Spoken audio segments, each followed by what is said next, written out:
Blank check with Griffin and David.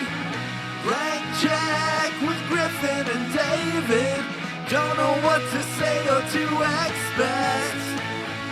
All you need to know is that the name of the show is Blank Check. I'm podcasting right now because I'm a potaholic. Are you happy? You said that was the only choice, David. You told me that was the only choice. I wanted to do his whole spiel to Brian Garrity where he's like, we're going to trim it nose down. We're going to roll it. And I was going to replace roll it with podcast it, but they don't have the roll it part. That's weird. And by they, you mean the random people who write quotes onto imdb.com, right? Yeah. I feel like after this, I have to go onto IMDb and add the whole speech before I'm drunk right now. I'm drunk just right like now. for future reference. Man, so David, you had never seen this before. I had not seen Flight. Here's what I knew about Flight. Had a plane crash, Denzel, Correct. Obviously. I knew that John Goodman was in it and looked crazy. And I knew that he says, I'm drunk right now to a committee because that was the Oscar clip. And I remember people laughing because it's like, from the last 10 minutes of the movie. Did you know that he was going to roll it? I didn't know that he was going to roll it. I didn't know that like Kelly Riley was in it. Like that whole right at the start, that whole sequence at the start where it's cross-cutting, I was like, what's Kelly this? Riley. We're going to have to talk about that. Oh whole boy, business. are we? Oh man. I mean, I just knew that he was like a drunk, or I knew he was playing a character with substance problems. That's that. Yeah, it was an interesting rewatch for me because I was so fucking amped when this movie was coming out. I think just amped like Bobby Z is back. He put down the mocap. He stepped out of the volume. He's making a movie with human flesh in it, and it's like a fucking adult drama. Like that had me amped. And the trailer was so fucking good for this movie and was so snappy that it was just like, oh, he's back in the groove. And then I felt like I was totally unprepared for this movie to largely be an addiction drama. Right. And not snappy to be like a 2-hour, 15-minute addiction, a rock bottom AA also, type movie. I don't mean this in any sort of joke. It's truly the best word I can come up with. A pretty soberly made film. Right. No, not too flashy unless someone's doing coke. But when someone's doing coke, it's like Rolling Stones. Wait. Are the Rolling Stones needle dropped in this film? Is there a song by them?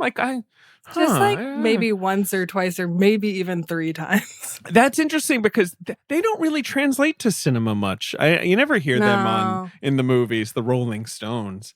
I'll say also, this is coming off of 3 mocap movies, which weren't very, successful, let's say, creatively, have not aged particularly well. So you worry watching this, like, are his tools dulled at all? Is Zemeckis going to understand as a filmmaker how to convey his ideas to us?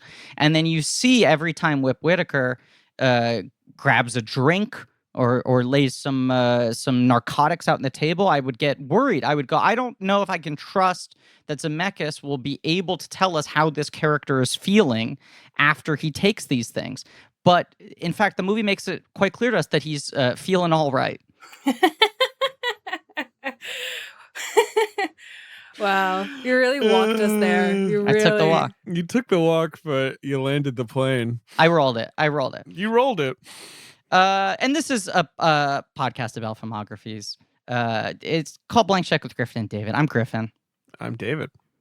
And it's, about directors who have massive success early on in their careers and are given a series of blank checks to make whatever crazy passion projects they want. And sometimes those checks clear and sometimes they roll it, baby. This is a mini-series on the films of Robert Zemeckis, the infamous Bobby Z.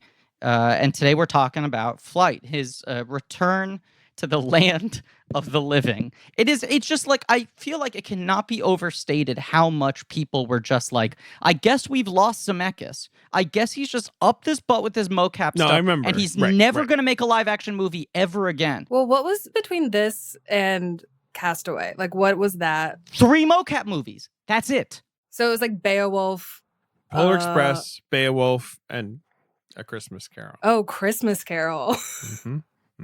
Olivia, it's 12 years? Is this 11 or 12? This is 12. This is 12.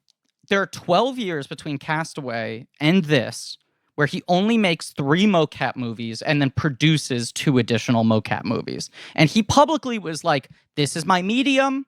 I'm doing this for the rest of my life. And then he makes Flight.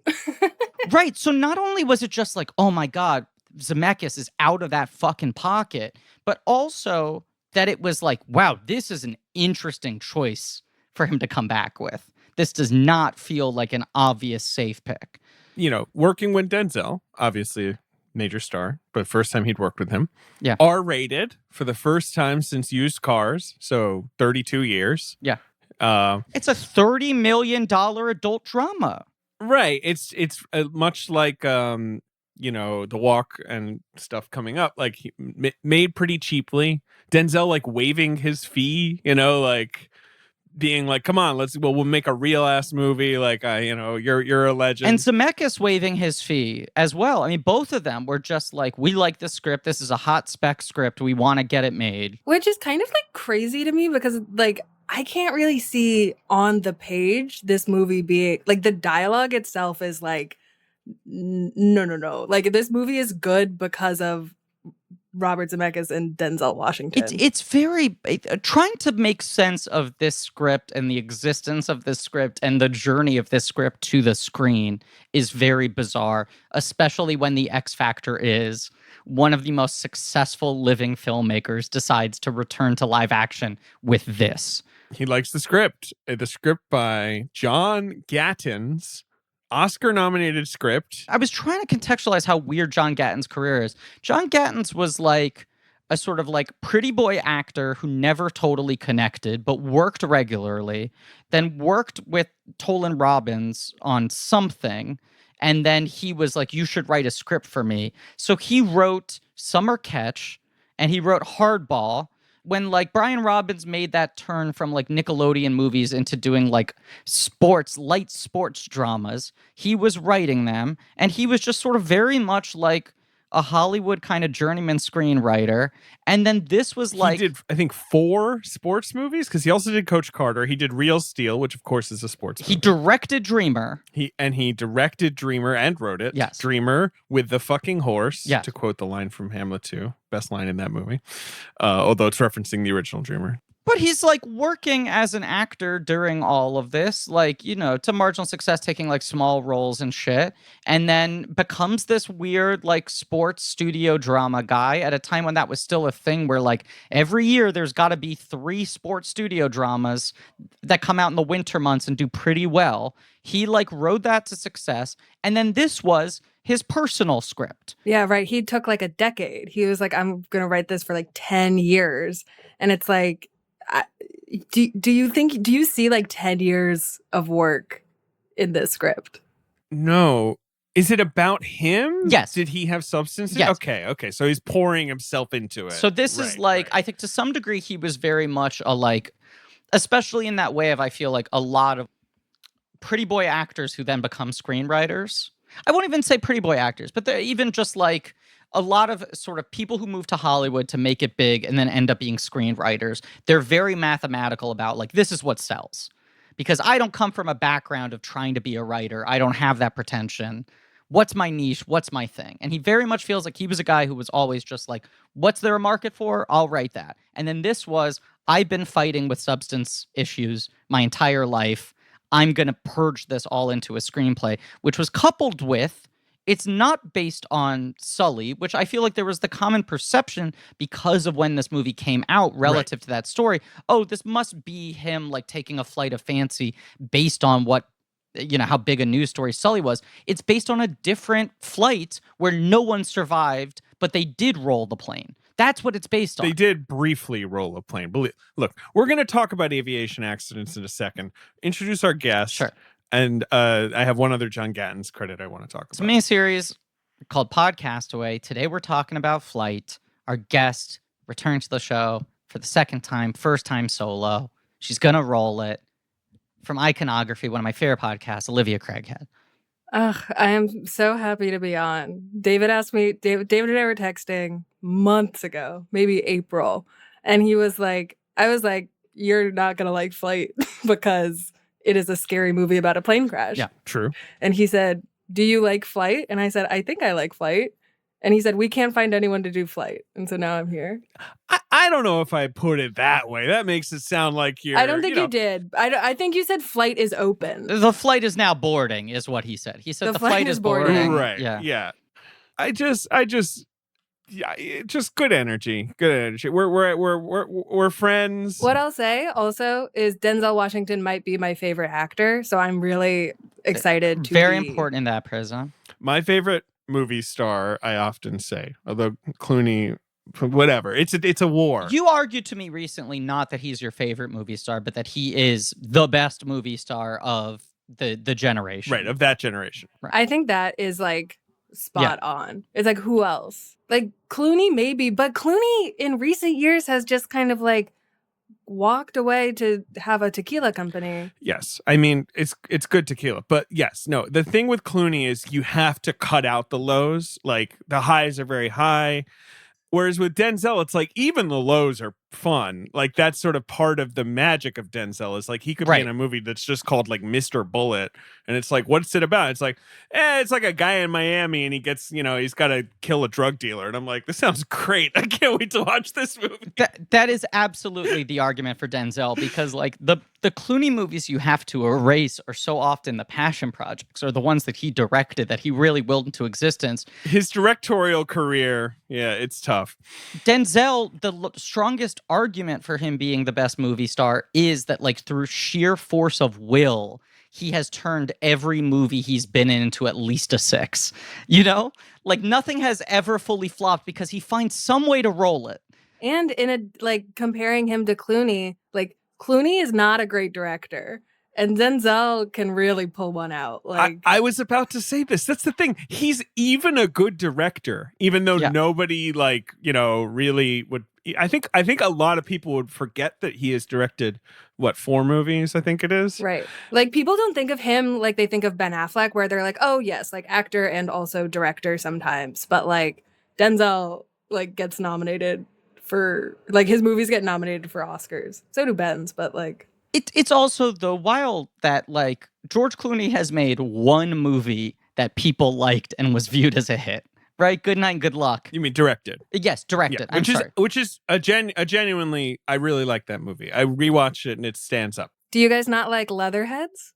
Are you guys not Leatherheads fans? This is my point. Like I love Confessions of a Dangerous Mind. I like that movie, yes, but a flop, right? It was not well regarded when it came out. No one went to see it.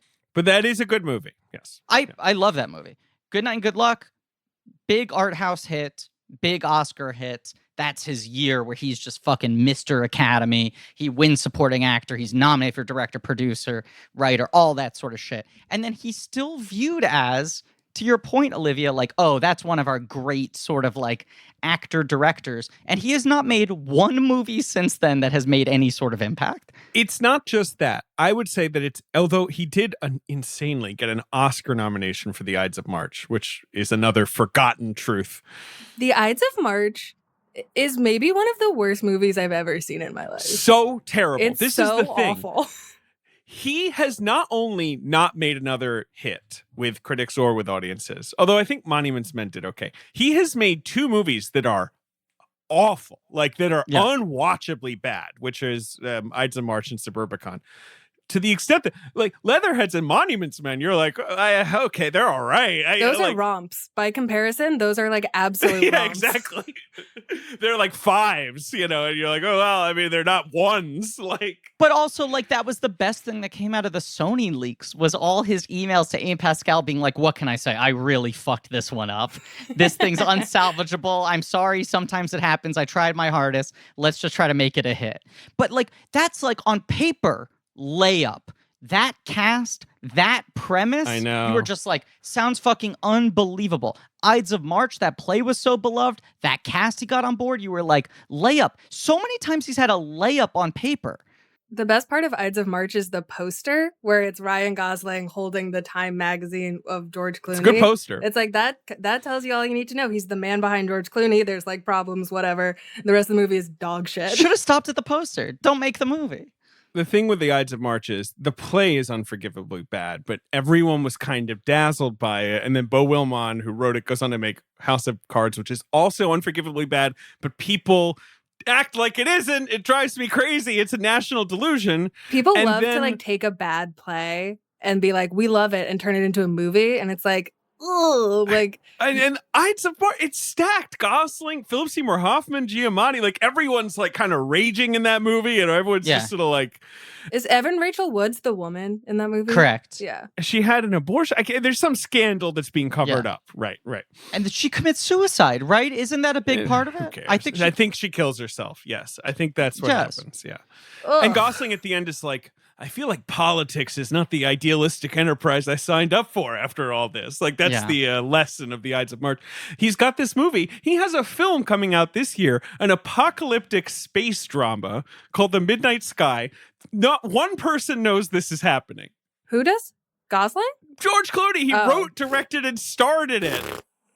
It's coming out at Christmas, and like any person on earth, if you ask them like what George Clooney up to, they would say tequila, I guess. Like no one knows of this existence. I know that this exists because I know the novelist who wrote the book that it's based on a little bit, and I just keep on going like, I hope he fucking makes a good movie this time. Like I just like every time he announces something, I genuinely feel like, oh, it'd be great if this one's good.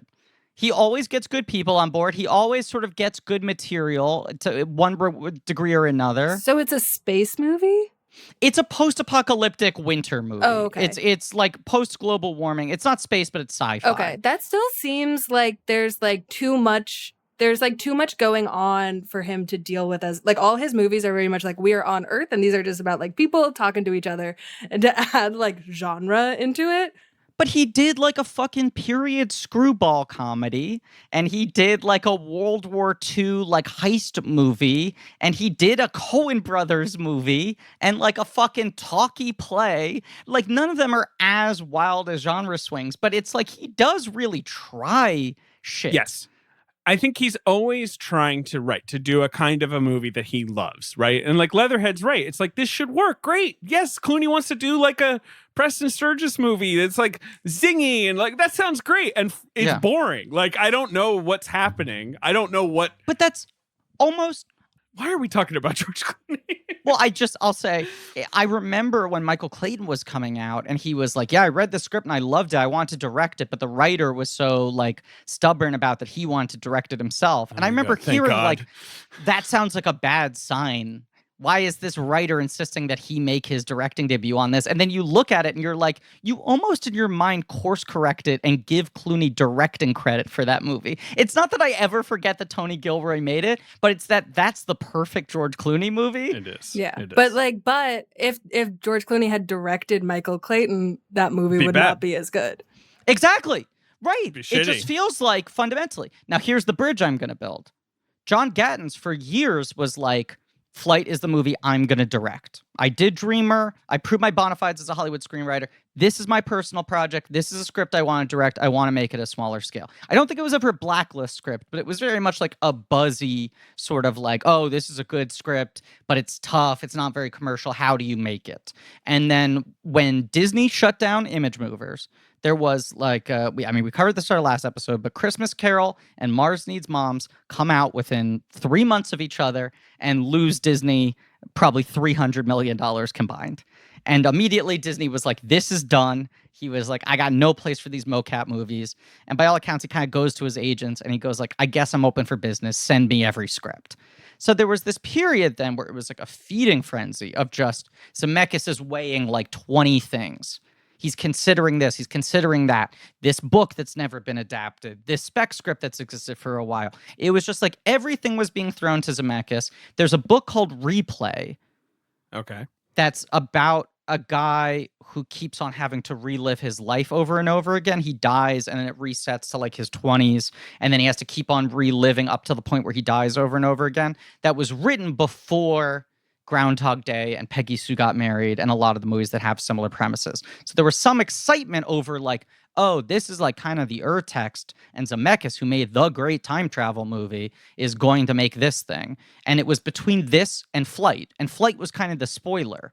They were like, but he also likes this weird drama about a drunk pilot. He wants Denzel to do it. Denzel's on board. The thing that could trip it up is how much those two guys cost. And then that was like the big move was Denzel and Zemeckis saying like, we'll waive our quotes. We want to make this. And then the film is like off to the races, starts filming. Gatins is like, look, if you got Denzel and you're Robert Zemeckis, fine, I'll give up. I don't have to direct this fucking thing. Yeah. And you know what John Gatins went on and did? He wrote Power Rangers, which is a good movie, and he should be proud of himself. Olivia, have you seen the reboot of Power Rangers? I haven't. Is that the one that has Elizabeth Banks in it? Of course it is. And Olivia, one day this war's gonna end, and you're gonna come over, and I'm gonna like make nachos or something, and we're gonna watch Power Rangers brackets 2017, directed by someone called Dean Israelite. That sounds like a perfect evening. It's gonna be so good. I think the official title is Saban's Power Rangers 2015. It's one of those. It was at least marketed as Saban's Power Rangers. Yeah, Saban was really trying to juice the brand there. It is truly a delightful film and actually a very good screenplay. I remember people being like, "The Power Rangers is good," and I was like, I love that for them." And then I just didn't see it. Becky G, the singer, singing in the shower. Plays I want to say Yellow Ranger. I think so, yeah. And she's great. We love everybody in it. It's great. Everyone's good in it. Naomi Scott, who would later play Princess Jasmine and sing the great song about how she will never be speechless. Never. She plays Pink Ranger. Earl from Me and Earl and the Dying Girl is the Blue Ranger. It's a good movie. It's a good script. I have many regrets having done this podcast for 5 years of things I've said on mic or things I held my tongue about that I should have said. And one of them, right up near the top, I should have had the courage to give Bryan Cranston a Best Supporting Actor nomination that year. He plays Zordon. Oh, incredible. He's good. He's so good. Of course he's good. Good performance. He's so good. Yeah, he's good. Because he played Zordon because he was in a lot of the original Power Rangers episodes back when he was a nobody. Oh, that's fun. So he felt he owed the power. Look, Power Rangers is a great movie, and John Gatins probably should have got an Oscar nomination for that instead of Flight, which I think is a turgid and overwritten movie, but whatever. Bizarre. But it's also like Gatins after this just goes back to being a higher profile like script dude. Like he just does Power Rangers and he does Need for Speed. Like he doesn't seem to have another personal project in him. Maybe we just have to wait another 10 years. Like maybe he could just turn out these like ones that he gets hired for, just like it's no big deal. But the personal ones, those take time. Well, to do like a plane crash movie, sure. Like those are, I feel like there's like Fearless, there's Sully, obviously, there's a few of those. To base it on a plane crash where everybody died, and to say I'm basing it on this, loosely, but like have your pilot successfully deal with it as opposed to what happened in reality. It feels a little gauche. It feels like it's a little weird. It's like that. It's fine, I think, to like maybe keep that to yourself. Like I don't know. There's just like I don't like the screenplay at all, but I like the movie. That's the thing. I do like the movie. To an odd degree, he is very lucky that people just assumed he was inspired by Sully. Yeah. Sure. Right? Sure. Because it's like, if you just go, oh, it's a movie based on a pilot doing something radical that somehow saved everyone's life. In 2012, you go, I guess it's Sully. I guess it's inspired by Sully. And instead, he's like, no, I just saw this plane upside down in 2000 before it crashed and everyone died. That's what I was going to say. That's right. So I watch a lot of those videos where it's like an expert on plane crashes watches movies with plane crashes in them, right? Those kinds of videos that like Vanity Fair or GQ does or whatever. And Flight. So I've seen one of those. And when Flight comes up, the guy is just like, no, none of this. He's just like, well, no, that doesn't make any sense. Flight is the one that just gets a 0 for him. He's just like, I don't really understand why the plane's upside down. I don't really know why that would have helped. I don't know. I don't get any of this, but okay. Well, obviously, the answer to that question is cocaine. Yeah. Like He was feeling all right. This movie is about how you're better at flying a plane if you do cocaine. Click. Hello. Hello. You don't recognize me? No, I'm sorry. It's only your voice. So what's going on? You're gonna have to introduce yourself. Well, you've known me by some different names over the years. I used to be a square. Then I became a Oh my rhombus. God. Okay. But this year, 2020, staying home, not getting out, disrupting my routine, not being able to go to the gym, I've become something of a trapezoid. Okay, so you're the famous shape character that occasionally swings by. You've tried to get in shape many times over the years. You're saying you've gotten to trapezoid levels, right, in quarantine, because you're just not really working those muscles. I'm sort of atrophied, and I'll tell you this, David, I'm getting sore. You got some muscle pain, some tension? Absolutely. Okay. All right. This is an easy solution. I use Theragun. It's a handheld percussive therapy device. It releases your deepest muscle tension using a scientifically calibrated combination of depth, speed, and power, and it's as quiet as an electric toothbrush. It's just this thing. You pick it up, you point it at yourself, you turn it on, and it's going to massage you, and you're going to feel great. It's that easy. Oh, that sounds good. I just want to get those angles sharp, you know? Absolutely. Yes. I mean, it's got a proprietary brushless motor. It's so quiet. It's going to soothe your aching muscles, and you'll be wondering if it's on. What? Okay. It's you're going to be like, wait, did I even? Oh, but you'll feel it, so you'll feel good, but you won't even hear it. It's good that it will feel good, because otherwise I would be too alarmed by the lack of sound. It's nice that there's something to counteract that concern. Exactly. Like, oh, exactly. no. And look, if this all sounds weird, you can try Theragun for 30 days. There's no substitute for the Gen 4. It's got an OLED screen. It's got a personalized app. It's got the quiet and power you need. And you can give it a trial. You're going to like it. So wait, what shape do you want to return to right now? Rhombus. I just think a trapezoid Okay, so you is want to not get a back to very handsome rhombus. shape. Yeah, I think rhombus was my ideal form. Okay, well, if it starts at only $199. And all you got to do is go to Theragun.com/check right now. You'll get your Gen 4 Theragun today. That's Theragun.com/check. Theragun.com/check. And you know, look, I feel very rhombusy in the morning. That, you know, and it's all thanks to these guys. So, David, just to be clear, and this is coming from a sentient shape with arms and legs who is constantly trying to rebuild his body. Theragun does sound kind of weird to me, but you're telling me I can sign up, I can get a Theragun, I can try it out, and if it's not for me, I send it back. What do I have to lose? Why not? You got nothing to lose, my shapely friend. Yeah, and what should I call you? Trapezoid, or should I call you Rhombus? Please call me Rhombus. Address for the name you want in the world. Okay, all right. I was just going to say, you know, I've had back problems over the years. My back issues have certainly atrophied this last year, and the Theragun has been incredibly helpful for me. So, you know, it might sound weird, but the thing works wonders. That's Theragun.com/check. Well, this is my weird thing with the movie. So so amped for the trailer. Trailer was so good. And what it looked like to me was, oh, this is a movie about, like, in a weird way, like, process, right? It's about, like, here's a guy who is inexcusably fucked up and did something radical that ended up saving everyone's life.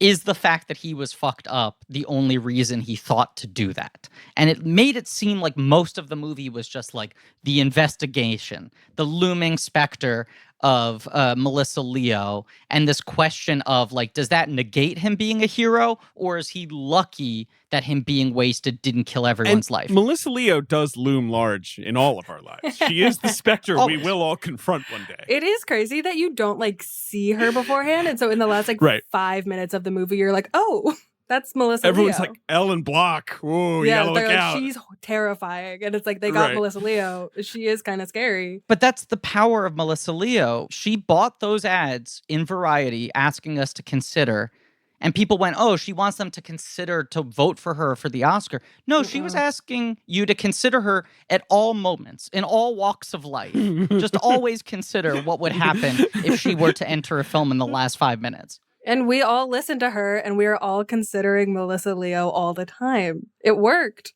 I thank her. I'm a more considerate person for having seen those ads and having seen that fur coat. But I thought like that's the movie it was going to be, was like, oh, this is interesting. This is like Zemeckis in some weird moral gray area shit. And I rewatched the trailer before recording this. There is literally one shot in like a Gimme Shelter super fast cut montage at the end of the trailer as everything's hitting a boiling point, and you're seeing crash footage, you're seeing hearing footage, you're hearing quippy one-liners, you're seeing fucking Goodman dancing or whatever, and then there's one shot of Kelly Riley's eyes opening wide like this, like after she does drugs or whatever. And that's the only glimpse of her in the trailer. I remember seeing that she was like high billed in a credit block that was all fucking A-listers. And I was a fan of Kelly Riley. I was like, interesting. Don't see where she could fit into the movie. She's notably absent from the trailer, save for this one shot. I wonder what her role in this film is. And I do remember an almost immediate deflation as they front load the first 30 minutes of the movie so much with intercutting her, just going like, I don't get what they're doing here. Is this fundamentally trying to tell a different story than the one I ostensibly just paid $15 to see? But it's also like, it feels kind of like you could cut her out of the movie entirely and still tell the addiction story. Like, yes, she is not... it's just like, and then it's a shorter movie. It's just like, she doesn't really, and she just disappears from the last like 20, 30 minutes of it. She's like, I'm going to go. And then she shows up in the picture and we're like, I guess they still like see each other. Like what? I guess they figured it out. Right. They blarp her pretty hard. They do blarp. They blarp the fuck out of her. But you could do. Yeah. By the way, Olivia, blarp is a term we use based on course on the Lost in Space movie where the 3 female characters disappear for the last act chasing blarp. Oh, okay, cool. So that's any time a prominent female character has nothing to do in the final act of a film, they've been blarped. Jenny Slate in Venom. Blarped. Okay. Right. They don't die. There's no explanation. They're just sort of blarping. They're blarping off in a cave. I mean, they literally have to go help Blarp, and they actually shot a whole Blarp scene, and then they cut it. Here's Blarp. And the point is, in the movie, they don't even take the time to explain where they are. They don't. They don't do anything. But you could. My take is, and I don't even. This is not even a hot take. You can do everything Kelly Riley is doing with the scene that already exists in the movie with James Badge Dale. Oh my God. Like that scene's already there. And like that does so much. And Kelly Riley's hanging out in that scene. And then we pick her up. Like, and I like Kelly Riley. I think she's trying her best. Like, I think she's pretty good in this movie. I think she's good in this. I think it's not her fault. No, she's like, she and like Don Cheadle, I feel like, are both like doing the best with like very little. Cheadle is kind of magnificent in this movie. Cheadle has like a moment at the end where he makes, is it who is the guy who plays Charlie? Is it Treat Williams who is Bruce Greenwood? Bruce Greenwood, the not legend. Treat Williams. Treat Williams anyway. sort of knocked it out of the park, but it's Bruce Greenwood also knocking it out of the park. But he like hands Bruce Greenwood the money to pay John Goodman, and he like refuses to pay John Goodman. Like that's incredible. Cheadle's got that like character actor version of the Denzel thing, where it's just like there is no movie that has not been improved by Don Cheadle being in it. If Don Cheadle's in a movie, at the very least, Cheadle's very good in it. Agree with that. Kelly Riley, it's like this. It's the second season of True Detective. Yeah. She really was just handed all these shit roles on a platter and like did her best. She's in both Sherlock Holmes movies. I forgot about that. Like she is the fiance of Watson who Sherlock Holmes keeps acting like a dick to. And this is all from like small roles in a small role in Pride and Prejudice and a bigger role in Mrs. Henderson Presents. Right. That's where she popped. That was the big one. That was the big one. She does that French trilogy, the Le Berge Espagnol, Russian Dolls, and I'm forgetting what the third one's called. But those were big movies internationally. And then Mrs. Henderson Presents, where I feel like she was like tapped as like, oh, she might be a supporting actress play when people thought that movie was going to be an overall Oscar play. And then, of course, it just got the one perfunctory Judi Dench stamp. Yes, right. And then after that, right, she starts working a lot. I was watching this. I was like, I feel bad for her. I think she's always good in everything. And I feel like she's disappeared. And then I looked at her Wikipedia. And of course, I just didn't realize she's the second lead of Yellowstone, the most popular show on cable. She's on Yellowstone, baby. The hottest show. Yes. Yeah.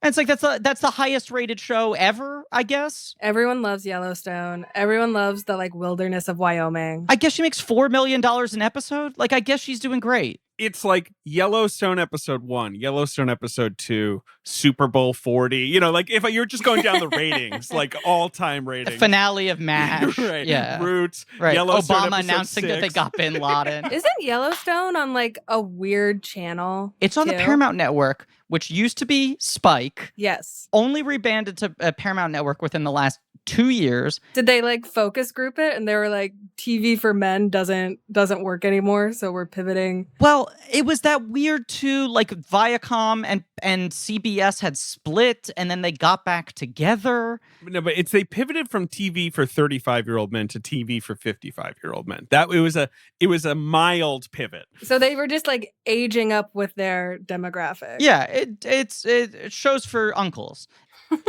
You no longer want Monster Energy. You want a light beer. I don't know what older men drink. What do older men drink? Light beer. That's a good call. Yeah, good specific. But they like 3 months ago announced we're rebranding again. We're now the Paramount Movie Network. We don't want to be making original series. We want to be making TV movies and playing movies from the Paramount back catalog. So what's going to happen at Yellowstone? Well, they're like, but of course we're keeping Yellowstone. I don't understand how Yellowstone can be this successful and Paramount can be like, we're rebranding to move away from everything like Yellowstone other than Yellowstone. Also, Paramount Network made fucking Emily in Paris and then sold it to Netflix. That's crazy. They've sold off every other TV show they made because they're like, we're out of the TV business other than the #1 show on cable. Kevin Costner, Luke Grimes, Kelly Riley, Wes Bentley, Cole Hauser. Come on. This thing is... Wes Bentley is hanging out on Yellowstone? Wes Bentley, of course, plays Jamie Dutton, one of the great Dutton family members. Oh, my bad. My mistake. So silly of you, Olivia. So stupid of me. You know, when you see the poster for Yellowstone, it's like Luke Grimes, I think, is like country son, and Wes Bentley is city son. Because Wes Bentley always has like a suit on. Oh, of course. You can't, if you put like Wes Bentley in a pair of Wranglers, I'd be like, you're lying to me. That's not true. Am I wrong in thinking that Kelly Riley is like the villain of the piece, that she's like Kevin Costner's foil, that she's the matriarch of the rival landowning family? They're all Duttons, so I think she's his wife or something, but it's possible that she is, you know, like Robin Wright in House of Cards or whatever, right? You know, that there's like some strife. I have no idea. Lady Macbeth. Yeah, she's the lady. She's Lady Yellowstone. So that's what Kelly Riley's been up. But no, yeah, okay. So Kelly Riley slumming it here, I guess.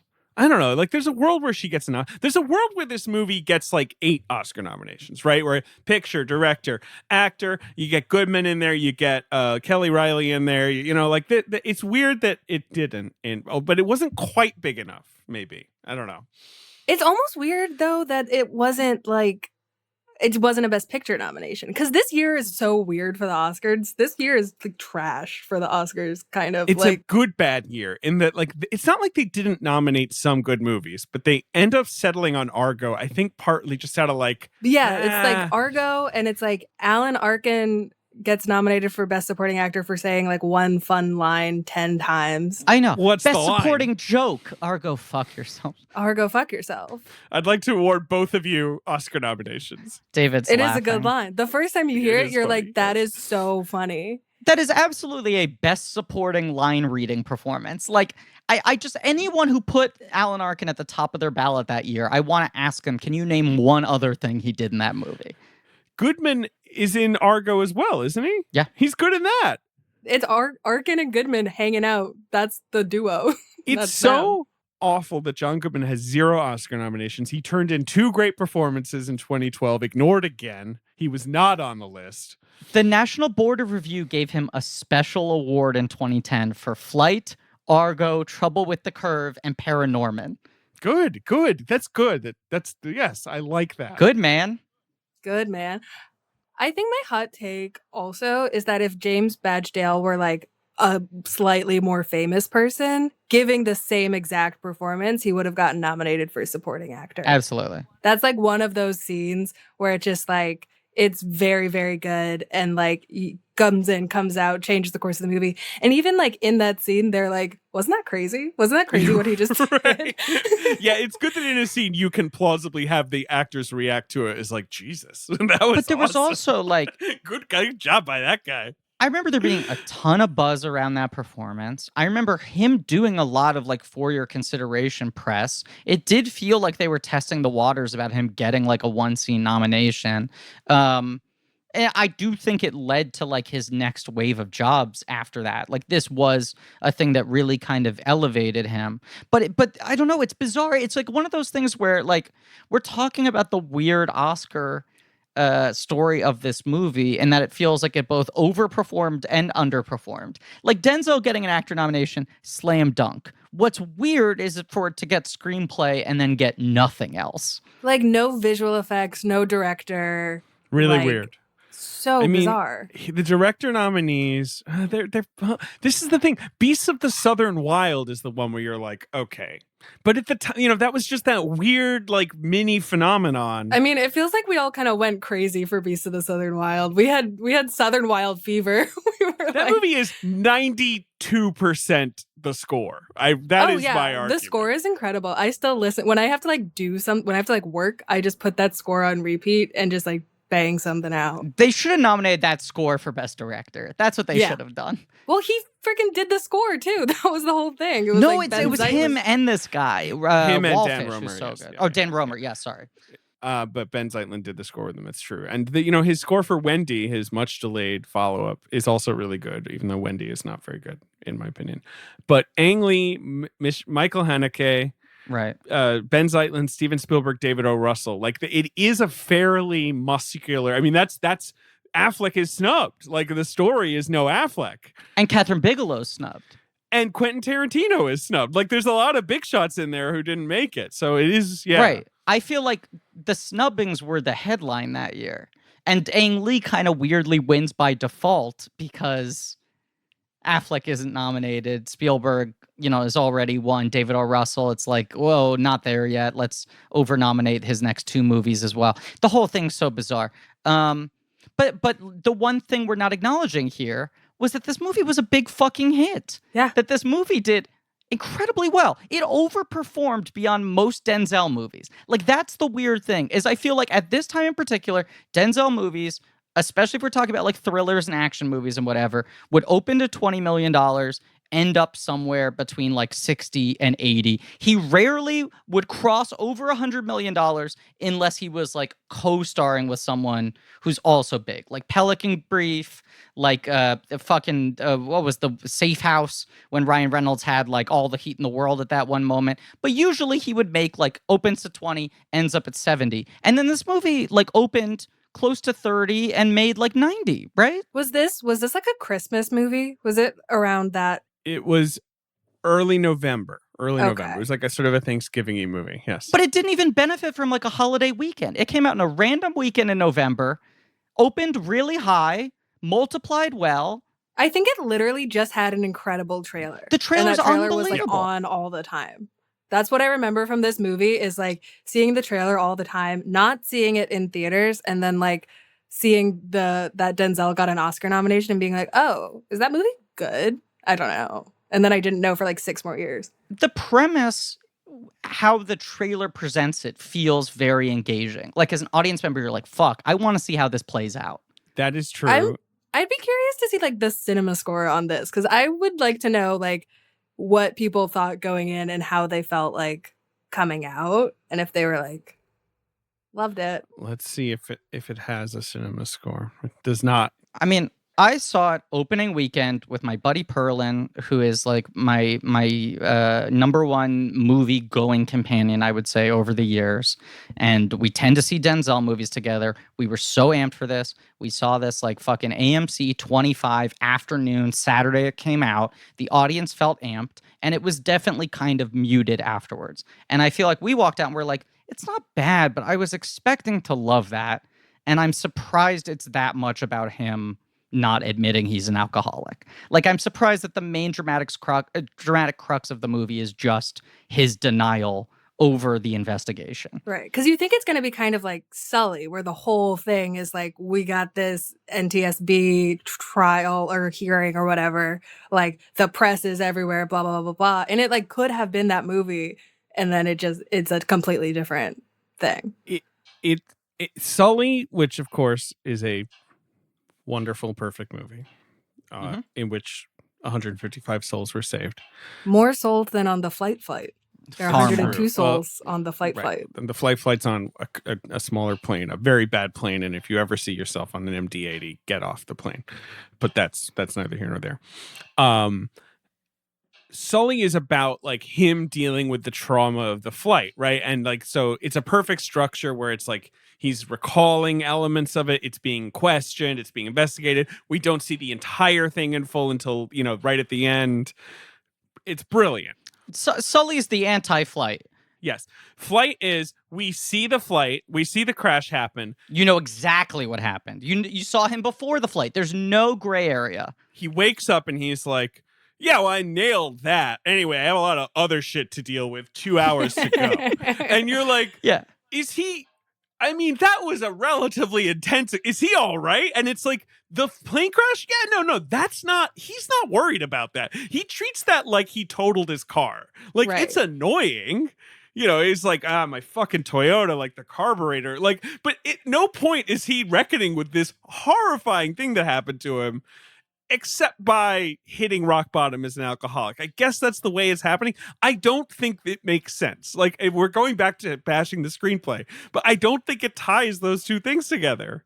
Right. And it also feels like it takes a while to get to that moment where you realize he's in deep shit, where like he and Cheadle are where it's like, you were drug tested. FYI. Yeah, and he's like, when's that gonna happen? And you can like see the change in his eyes. Like, again, this movie is good because Denzel is good, because you can see in that moment that he's piecing everything together, and he's like, oh shit, I'm royally fucked here. He is so good in this movie. And it is the most boring observation in the world that Denzel Washington is a good actor. But this is him being like, I have another thing you haven't seen yet. A little bit. You know what I mean? Like, you've never seen me this busted. Well, it's also interesting. Like, I feel in the last 8 years since this movie came out, Denzel has finally started to age. Yeah. I feel like, there was the like body like Arnold, face like Denzel thing where like for so many decades it was like, oh, this is like one of the most perfect looking men in Hollywood. This is like an annoyingly handsome person who also radiates intensity and integrity on screen. And then, he just like never aged. He was still like the fucking 60 with a gun chasing people in cop movies. And you were like, yup, still buy it. Dude's a leading man. And I feel like he's crossed like a fences threshold where now Denzel is like wearing his age. Like, he's not a pretty boy anymore. He's like Uncle Denzel. Yeah. Yeah, he's very handsome still. Like, that's also what lends like so much credibility to this role, where you're like, yeah, of course this guy is like just fucking people like left and right. Like, oh yeah. But this is kind of the first movie where he was like really roughing himself up, as much as he still is handsome, making himself look shitty. And now he's just wearing that age. But it's like when you see the shift between the scenes where he's dead drunk and the scenes where he's supposed to be cleaned up, you do see the difference. I will say there is that little phase in the early 2000s with like Man on Fire and the Manchurian Candidate, where he's playing guys who are a little messed up, and he's maybe a little bulkier, and he's like wearing it, and like, he's good in both of those movies. But this is a whole other thing. It's the paunch, it's the weird kind of bags under his eyes, and just the kind of like vacant look. The sweat. He's always clammy. Yeah, and it's like the way he like holds his mouth is always sort of like hanging to the side. I mean, it's like you said, David, like boring. How do you even talk about, oh, Denzel's good at acting? But he is so good at playing drunk in this movie. I think when I saw it in theaters, I was so disappointed that the movie was so focused on that I wasn't giving enough credit to how skillful it is. And you see him at so many different stages of drunkenness, but it is just like, it's obviously one of those things that actors fucking love to do because there's a lot of business in being drunk, but it's just so deftly underplayed. But yet he can walk into any scene and you understand just from how he's carrying himself before he says a word, how many drinks he's had at that point. He's also like not a drinker in real life. He's like he's just an incredible actor. And I think like that underplaying thing you can really see when he like goes to see his son and his ex-wife, where it's like, is he drunk? And then you're like, oh, he's like loaded. And then he goes out and like gives the speech to the press or whatever, and he like pulls it together really quick. And then it's like, that like minute of the movie is such a whirlwind that is all on him. That fine line stuff, right? Where like that, which I feel like it's hard to play drunk because you can play it too much, right? You can overdo it, right? And that sinking feeling you have if you have anyone in your life you've known as an alcoholic, where you're like, it takes a minute for you. You're like, just like, it's like a horror story thing where you're like, oh, is he right now? Like, and then how charming he can be, like when he's either sober or whatever, he's pulled it together. Like when they're bringing him into the hotel near the end of the movie, and he's like, oh, like it's just bouncing along. And you're just like, oh, God, he's going to do it again. Like, I know he's going to do it again.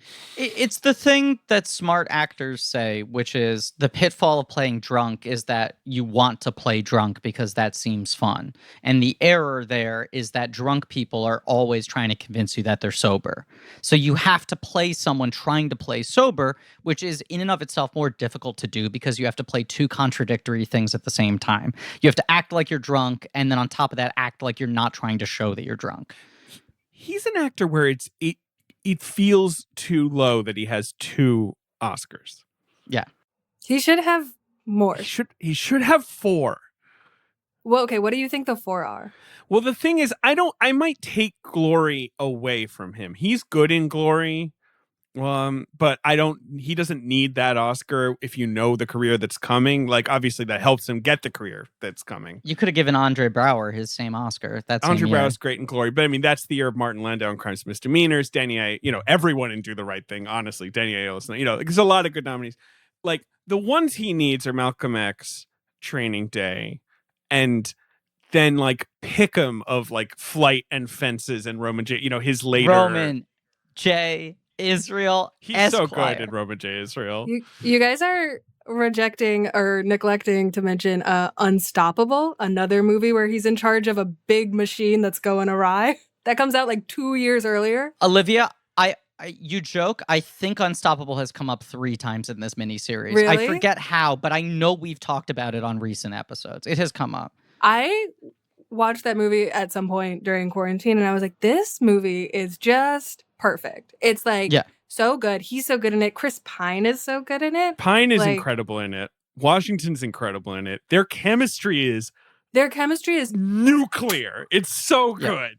And like the action is so good. It's all, what's crazy about the action is that it's just like this train has to turn a corner and you're like, it's the most riveting thing in the world. It's on rails. Yeah. It's like the train is on tracks moving in one direction. We have to do Tony Scott. The scene, and when we do it, Olivia has to be on the episode, but the scene where Pine is finally confessing, like, that he confronted his wife, right? Remember that? Mm-hmm. And Denzel's like, oh boy, and what'd you do? And he's like, well, I had a gun. And Denzel just goes, whoa! Like that, like, it's so good. No one else would dare. He's like, oh, hello. Like, he knows exactly when to like put mustard on it. And then you're seeing a movie like this. I don't know if I call this a subtle performance. This is not a subtle movie. But he's not overdoing it ever, even though this movie overdoes everything. I mean, have you seen John Goodman in this film? Did you notice that he's in it? Olivia's see pointing what- to her virtual background. There he is. Olivia, are you a Community fan?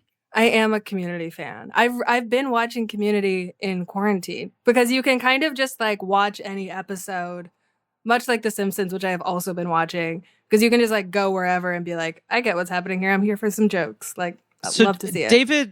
David and I both rewatched all of Community early in quarantine. I feel like a lot of people have been watching it now, especially because now it's available on every streaming service.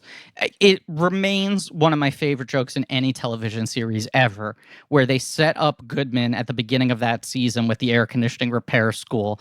He's gone for like 8 episodes, and then when they finally get around to like, oh, we gotta deal with that subplot and bring him back, he started filming Flight, and he looks like this, and he just enters a scene. Donald Glover says like, what happened? And he says, it's been a weird few months. So funny. It's so good. And it's like, it's so clear that it was just like, hey, Goodman, you're still down to be on the show? Yeah, you should know. I look like a fucking maniac right now. And they're like, don't worry, we'll write one joke about it. Which also means that they like, because he's not in like a ton of this movie, it just means that they happen to like intersect at the exact moment that he would have looked like this. Is it 2 scenes or 3 scenes? It's not more than 3.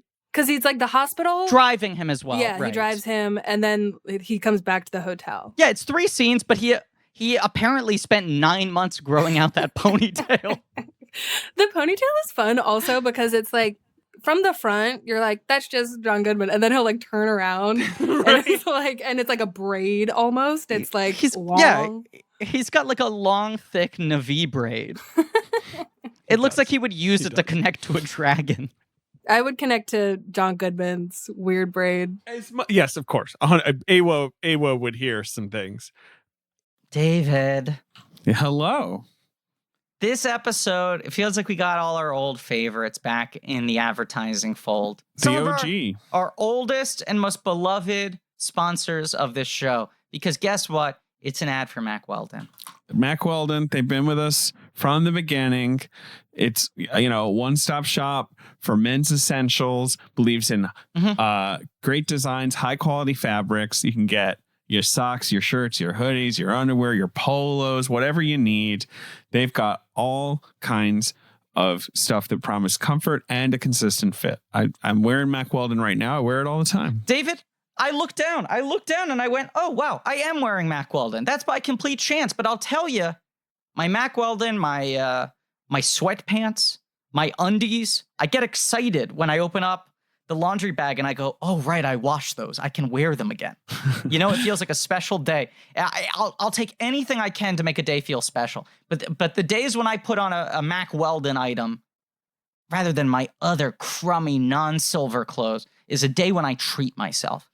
Yeah, and right now they've got some nice tops and Sunday lounge pants, good gifts for Christmas time during this homebound season, perhaps. Yeah. And yeah, I mean, even Scrooge himself would have a hard time saying bah humbug to some Mack Weldon. Right, Max Scroogedon. Look, they want you to be comfortable. If you don't like your first pair of underwear, you can keep them. They'll still refund you, no questions asked. They got a great loyalty program. Level 1 going to get you free shipping for life. If you spend $200, you're level 2, you're going to get 20% off every order for the next year. Okay? It's really simple. It's a lovely thing to buy for yourself this holiday season. It's a lovely thing to buy for those you love the most this holiday season. And I feel like 2020 has been the discourse of hard clothes versus soft clothes. And for my money, Mack Weldon, best soft clothes in the game, David, in the business. Yes, so you can win this gift-giving season. Get 20% off your first order. Visit MackWeldon.com/check and enter promo code CHECK. MackWeldon.com/check, promo code CHECK. You can get 20% off your first order. That's all you got to do. MackWeldon.com/check. Promo code check. I'm just picturing Scrooge instead of in that long nightgown with the sleeping cap if he had some Mack Weldon on, Of course. As much as we've been clowning on the screenplay a little bit, let's get into the plot anyway. We have the plane crash. We'll talk about the plane crash now, but the fact that right after that, pretty much the first thing is a scene of John Goodman barging into a hospital room. And you're just like, I don't know who this is. I don't understand what's going on. I do appreciate that. That's fun. Like there's the mystery he brings. But first, yes, no, I'm sorry. We open on Titties. boobs and cocaine. Yes. First shot is just a boob, and you're Just like, a boob. what? A boob in a hotel room. Horny, first of all. I'm sorry. I took notes. There's one shot of airport runway. Oh, okay. It's like flight, airport runway. Second shot is tits. Okay. Second shot is literally tits rise into frame. Because in my memory, I remembered tits being the first shot. So I was trying to really take note of this. But it is especially odd for two guys who have been watching Zemeckis movies for the last 5 months, where Zemeckis is usually very horny, but in a kind of like restrained, family-friendly way. There are always these weird glimpses of horniness, but he doesn't really show sex. If it does, it's in like a very Jessica Rabbit, Roger Rabbit cartoonish way. It's a lot of like coded jokes and shit, especially coming from 3 mocap movies in a world. Although Beowulf is really fucking horny. It's the horniest movie ever made. It is alarming to watch this movie start with tits. Right. And then they start smoking weed, and it's like, It's like immediately you're like, I guess this is what we're doing. And then he like does coke, and he's in the suit, and he's like walking down the hallway. It's like most of that scene in the hotel is like a big oneer, like an establishing oneer of the hotel room where he's in bed bullshitting on the phone, and you just watch this fully naked woman walk around the corners of the frame, slowly put clothing on. Played by Nadine Velasquez, who was Catalina on My Name is Earl, like an actress I like. She's funny. She gets to be naked in this movie and then dead. Like that's really, if she talks, I don't remember it. But no, it's very much Zemeckis being like, I'm making an R-rated movie, guys. Do you see? But then there's something subtle that I don't know if you folks picked up on, which is when he hangs up the phone, he does a line of coke, and then the song that plays is Feeling All Right. But beyond that, also, when he does the line of coke, the camera zooms into his face as well. Right, and it's that real like sound effect thing of the like it really hits it too. Everything about it is just like bold, italicized, underlined. And then he gets on a plane. Uh-oh. Oh, no. Yeah. And his co-pilot is Brian Garrity, who doesn't seem to be as feeling quite as all right as Denzel. A little more of a square, one might say. Feeling less all right. Right. I love the moment when Denzel, like Brian Garrity has obviously realized that this dude is fucked up, but Denzel like checks the oxygen or whatever and then like offers him a hit. He's like, good or something.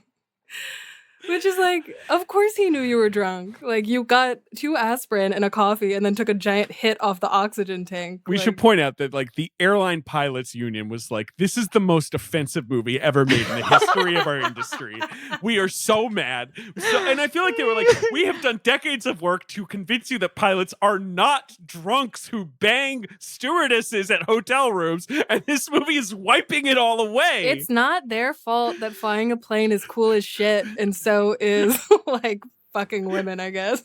Well, you said the thing about like the Vanity Fair, like a real flight expert reviews plane crashes shit.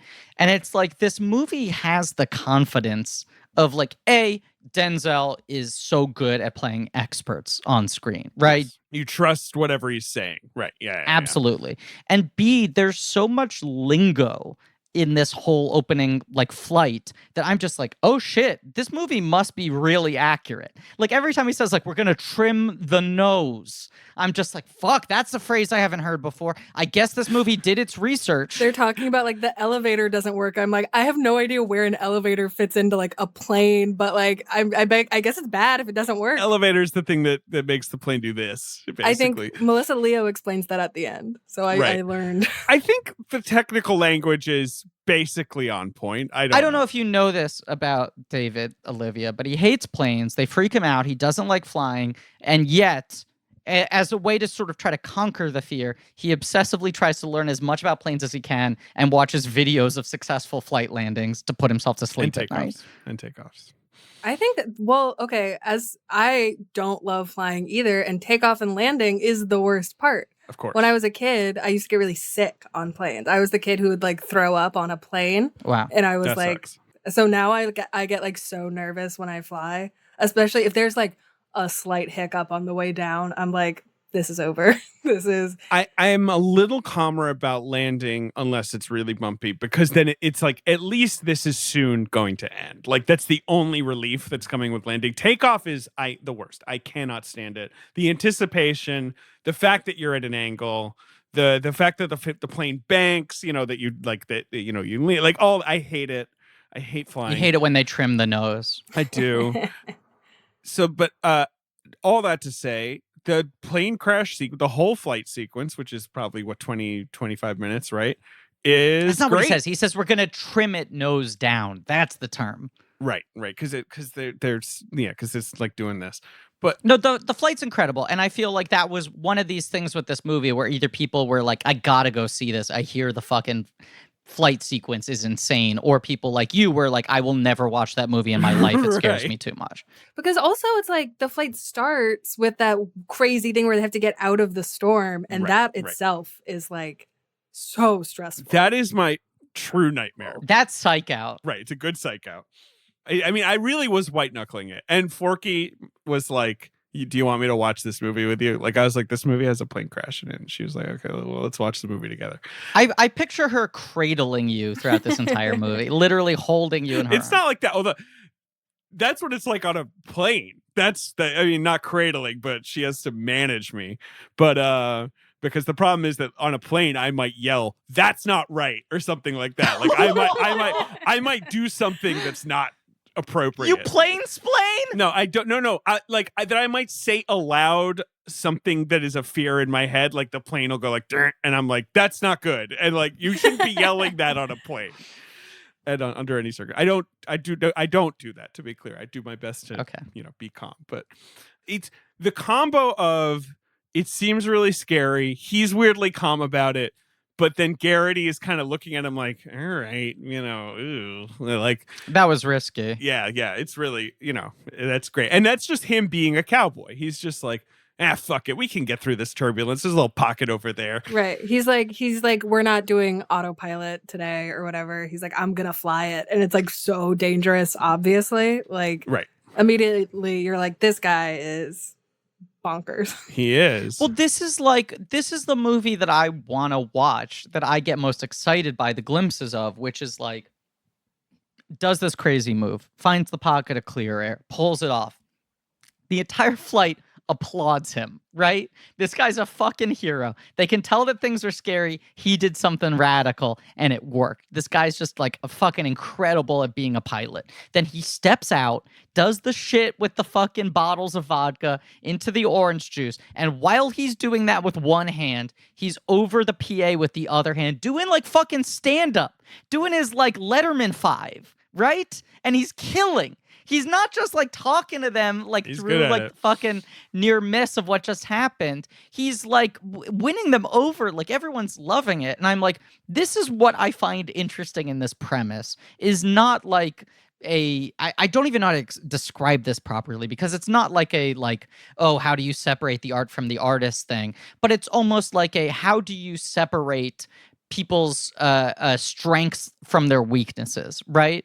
This idea of like, if someone does something incredibly good that's at the same time that they're doing something incredibly irresponsible, is it possible to extract one from the other?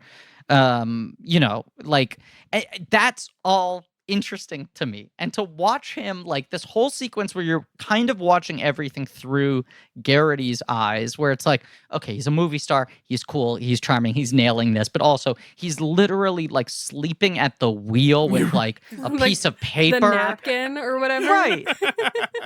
Right.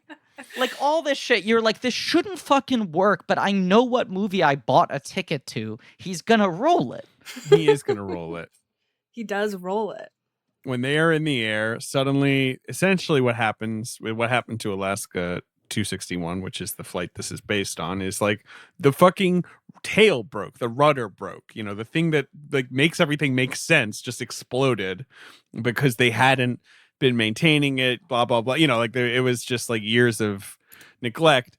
and the plane like just starts misbehaving. And well, it doesn't just start misbehaving, it fully just like goes down. It like right, it goes nose down, right? Yes, nose down, like, so that is so scary to me, the idea that you could just be in the air and suddenly be like nose down, like, oh god. I'm getting anxious just thinking about it.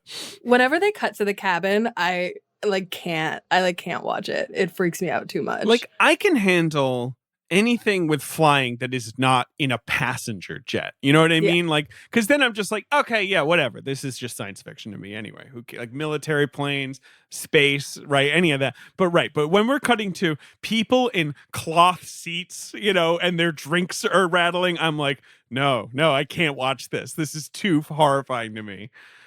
We don't really see the plane much, right? Like, we're really just in the cockpit and the cabin, right? I was just gonna say that's like Zemeckis' like big trick here is that he's like, you're not gonna see the outside of the plane. You are going to be in it the whole time, and it's gonna stress you out the whole time. The only time you really see it is there's the CGI shot they do from underneath where you just see that thing flapping. That's not like working properly, but that's really the only part of the outside you see like during the action.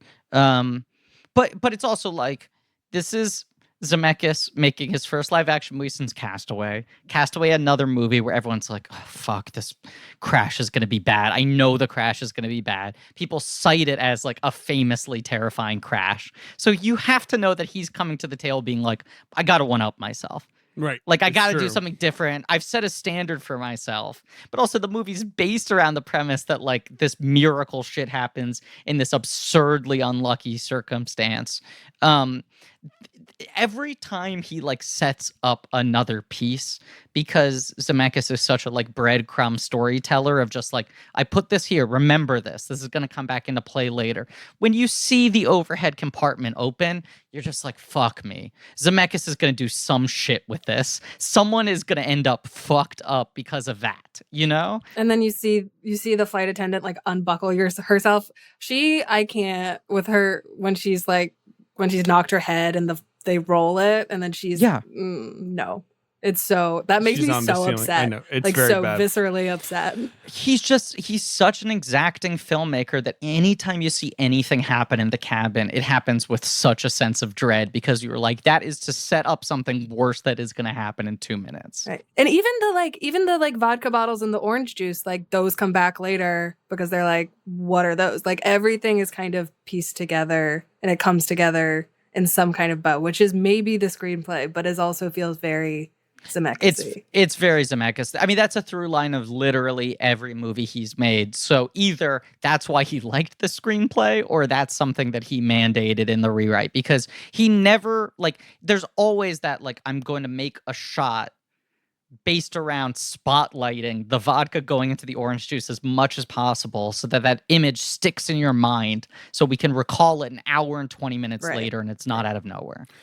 There's and then there's just two things really. One, just the fact, just how good Denzel is in the scene. Just how that thing where you just spring into crisis mode and you're suddenly locked in, right? Which is a real phenomenon. I've felt that way. And then the best idea and moment in the movie, which is that when he tells Tamara Tooney to say she loves her son, and she's like, what? And he's like, black box, and then locks back into flying the plane. And I'm just sitting here in an ocean of devastation, just thinking about that thought process. It's this brilliant moment of clarity for him. And it's also, he doesn't say it to his son. He's like, you got to say this to your son. Because he knows she's got, it's flooring. It's such good writing. It's the moment that I love. Yes. She is really good in this movie. Incredibly good in this movie. I love her. She's a terrific actress. She gets three or so scenes, maybe even just two, but she absolutely knocks it out of the park.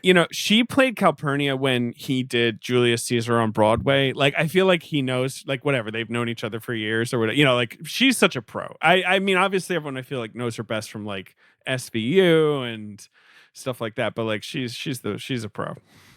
It is, though, when you describe it in ways like that, it sounds like exactly the kind of screenplay I love. Right. I love a movie with this kind of sort of like murky moral premise just sort of winding its characters up. I love a movie that allows actors to come in and just kill 2 scenes. Like the fact that this movie, the screenplay has the generosity to have this many good small roles in it for ringers to come in, both like established stars and people who are sort of undervalued or less known. Like I like all of that in theory. And yes, as you said, David, that moment is incredible. And it's like well played, but that moment is there in the script. Like you have to give credit, and there are times where the script is working on that level, but it's the fact that the guy is so matter of fact about it that it's like he's trying to convince everyone in there as unemotionally as possible that he's going to pull this off, right? Like the terror is not sinking into the guy. He's in literal fight or flight mode.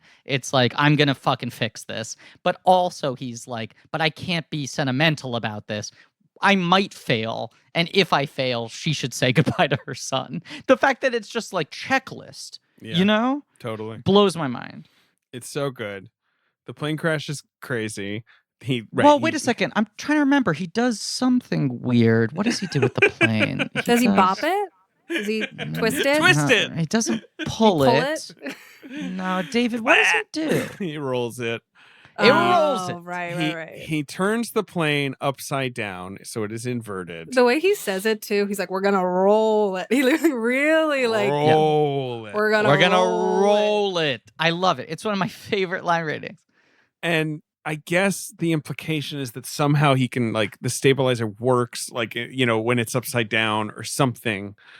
And that's what he's doing, is that means he can bring the plane down more slowly. Because everything's backwards. Yeah, I think the big complaint that most of the, like, these videos I'm talking about is like, if you did that, the wings would probably just snap off. As much as they are designed to resist incredible pressure, like, if you literally just, like, turned the plane upside down like that, anyway, he does it, and then he rolls it again. You can't deny that part. A full roll, a 360. It's a double roll, right? And the moment where it's suddenly quiet, the engines are dead. You know, Garrity's freaking out and praying to Jesus, and he's like, "We gliding? We're gliding." Like, that's good too. That's pretty great. Good. Yeah. And then the fucking steering column hits him in the face, and we're off to the races. 2 hours to go. Well, but also it's like during that whole chunk that, like, the way we've been talking about it, you would think that was the only thing that happened in this movie. But we have also met Kelly Riley, and she has also like gone to her porn friend and picked up heroin and overdosed on it to Under the Bridge by Red Hot Chili Peppers. Another really subtle, beautiful needle drop in this movie. Like, yes, you might not get like it. The way we're talking about it, like, all makes sense. Like, that would have been a tighter, like, first 20 minutes of this movie. Right, but instead, those 20 minutes are intercut with Kelly Riley going about her day trying to get a fix. Yeah. Almost getting kicked out of her apartment, getting evicted. And once again, if you're going to see this movie off of the trailer, you're just like, this is Denzel's face. Denzel Washington, Flight.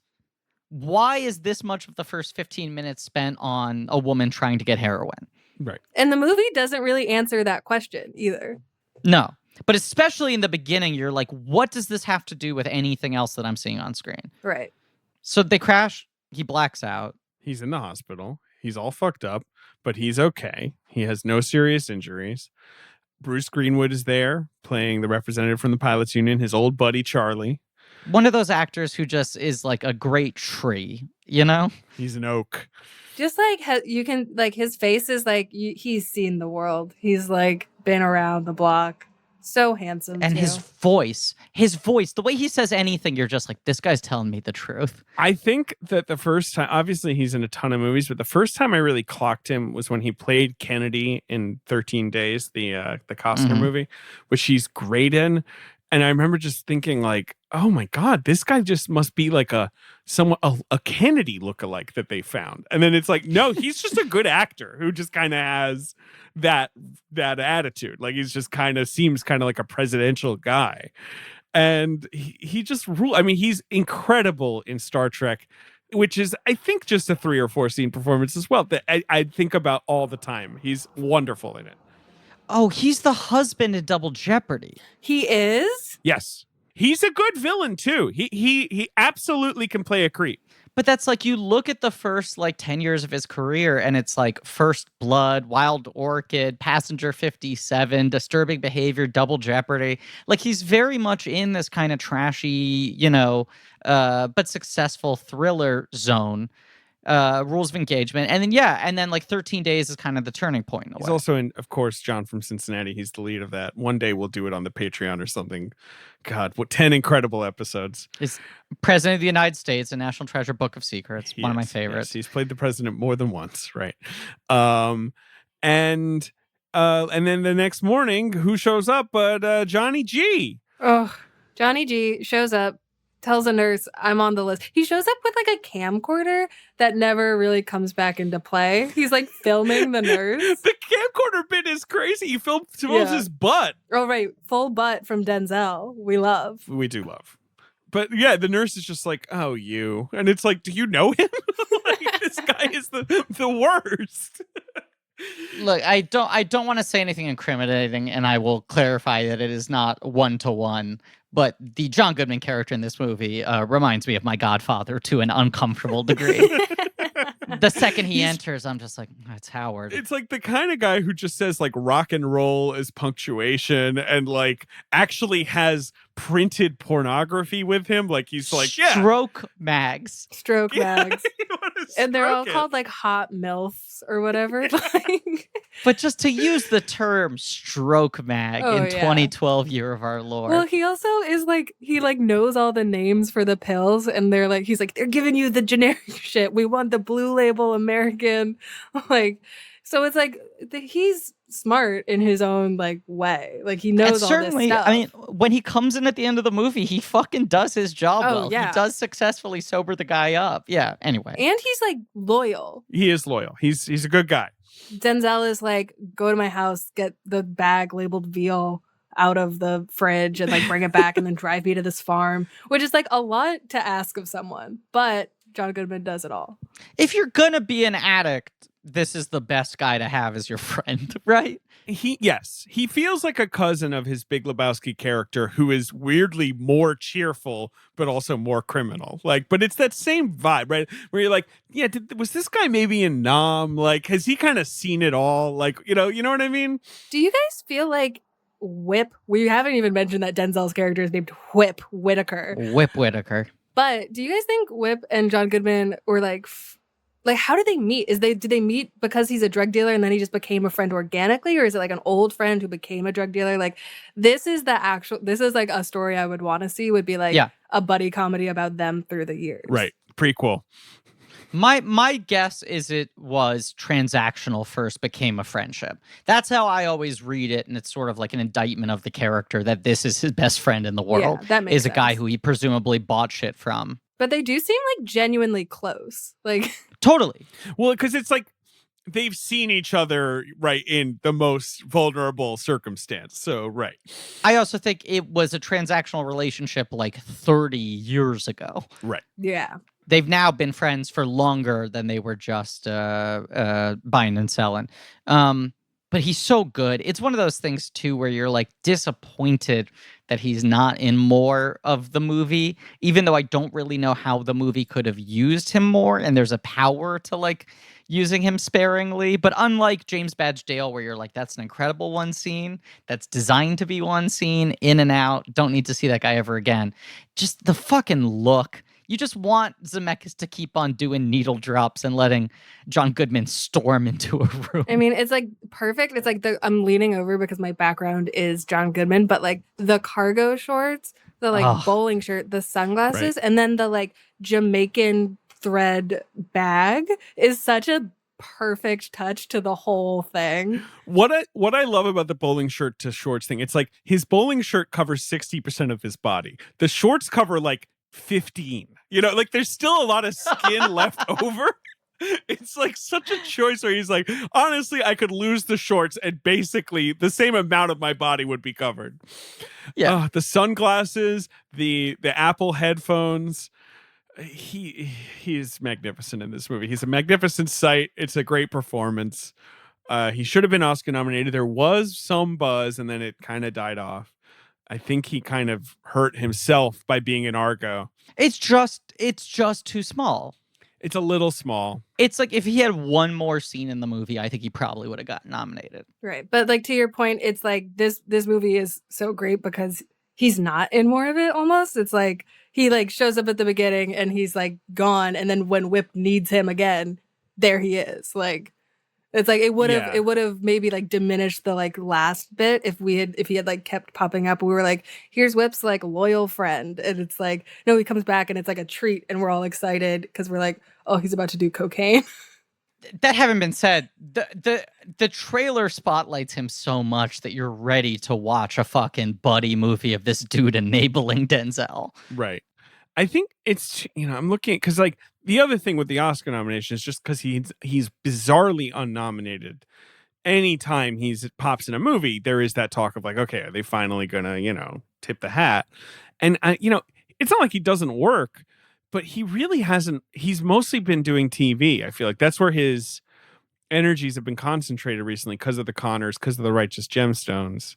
Like his only performance in the last almost decade, apart from that I really loved, was 10 Cloverfield Lane, which he's so good in. He should have gotten nominated for that. Like he's incredible in that. And I want to say, obviously, as America's #1 The Connors stan, he is doing incredible work on a weekly basis on The Connors. He's incredible. He's on great that show. on Gemstones too. He's like so good on Righteous Gemstones. He rules, to be clear. It's just that he has Emmys or whatever. Like I need him to have an Oscar. But anyway, whatever. That's my cross. I just want to offer a couple quick corrections to what you're saying, though, David. Yes, go ahead. One, you're forgetting the committed work he's been putting in as Autobot Hound in the last 2 Transformers movies. He's good as Hound. Hound is the Transformer, if I remember correctly, that has a robotic cigar that he smokes. Correct. Thank you. I want to make sure Olivia knew that. I did not. I'm gonna look it up real quick. Yeah. Hound is a robot who smokes a robot cigar. Does smoke come out of it? Sure. No, I don't think so. It seems like it's maybe just ornamental, but he definitely chews on it. It might be like a vape pen, right? Like it's sort of more of a, I don't know, yeah. I agree that 10 Cloverfield Lane is the best one, but if I could just spotlight a couple other things. He is good in Patriots Day. Yes, he is.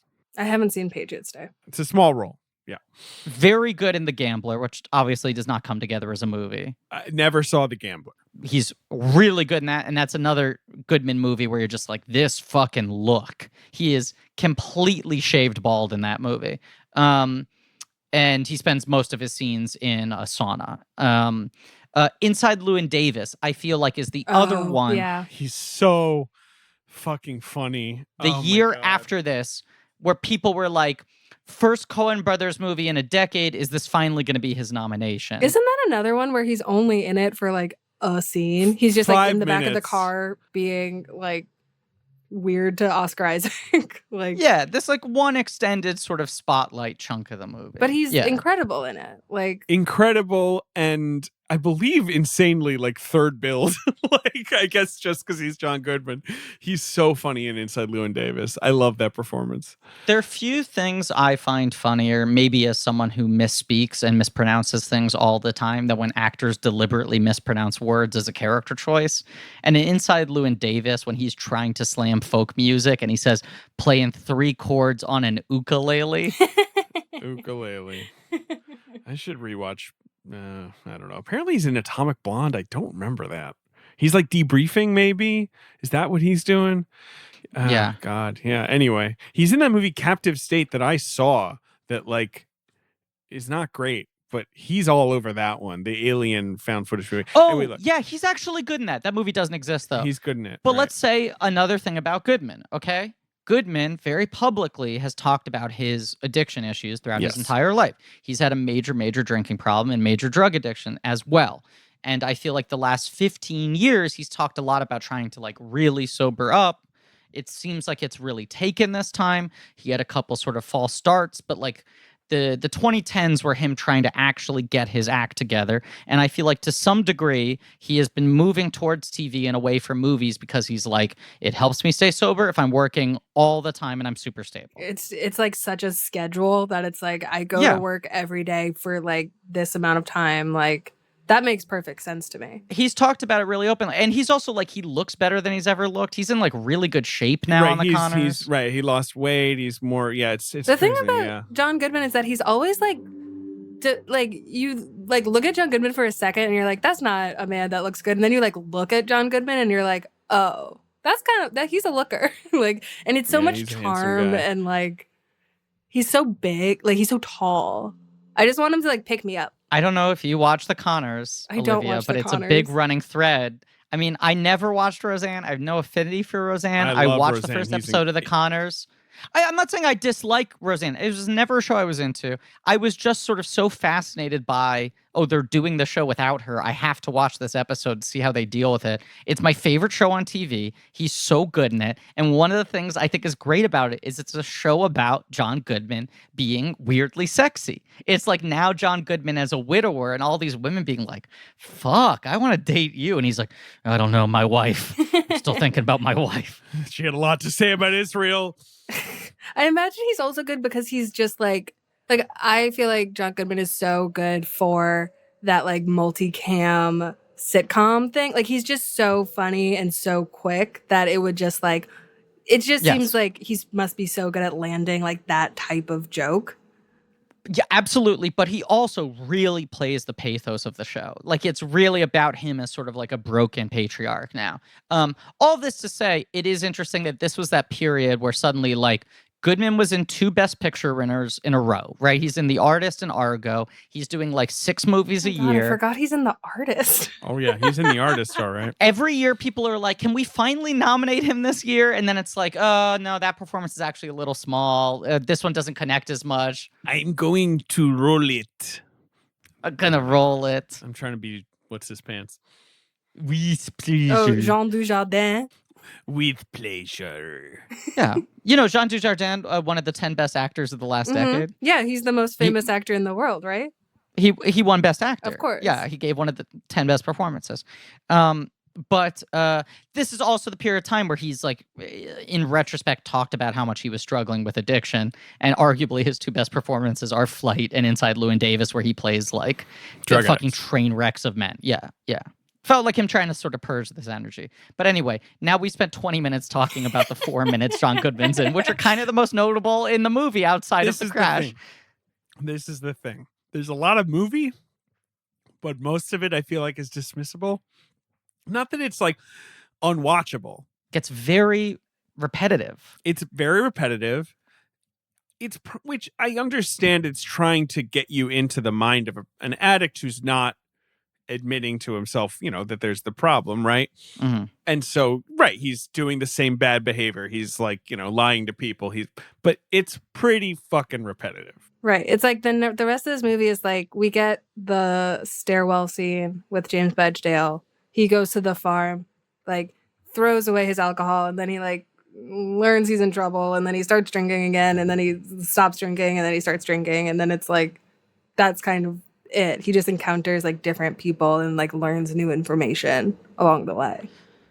Yeah, and the weird Kelly Riley relationship where you're like, is this gonna be some weird movie, like overly perfect, 2 broken people fix each other things? And then it just becomes like she kind of gives up because she's also gotten her shit together and she doesn't need to be dragged down by him. That's like the best thing that her character does the whole time is just like get out of Dodge. She's just like, I can't. Like when she comes home and he's like drunk watching those home movies is like devastating. Oh boy. I'd say like as much as the Kelly Riley stuff is odd in the movie, like she does have 3 of the best scenes. Like that scene's pretty incredible. The AA scene I think is pretty good.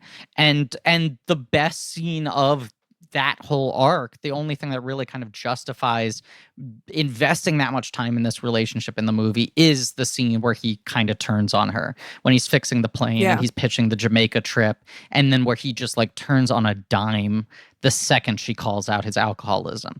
I get like as much as it's not the movie I want to see, and that is only the fault of this movie having a more interesting premise and setup, I do understand, like, John Gatins working 10 years on this screenplay feels like him trying to exercise this very particular thing of, I feel like, how the show business deals with high functioning addicts. You know, this kind of thing of like, if you're good at your job and you get stuff done and the final product is good, if you land the plane, then we'll excuse anything, right?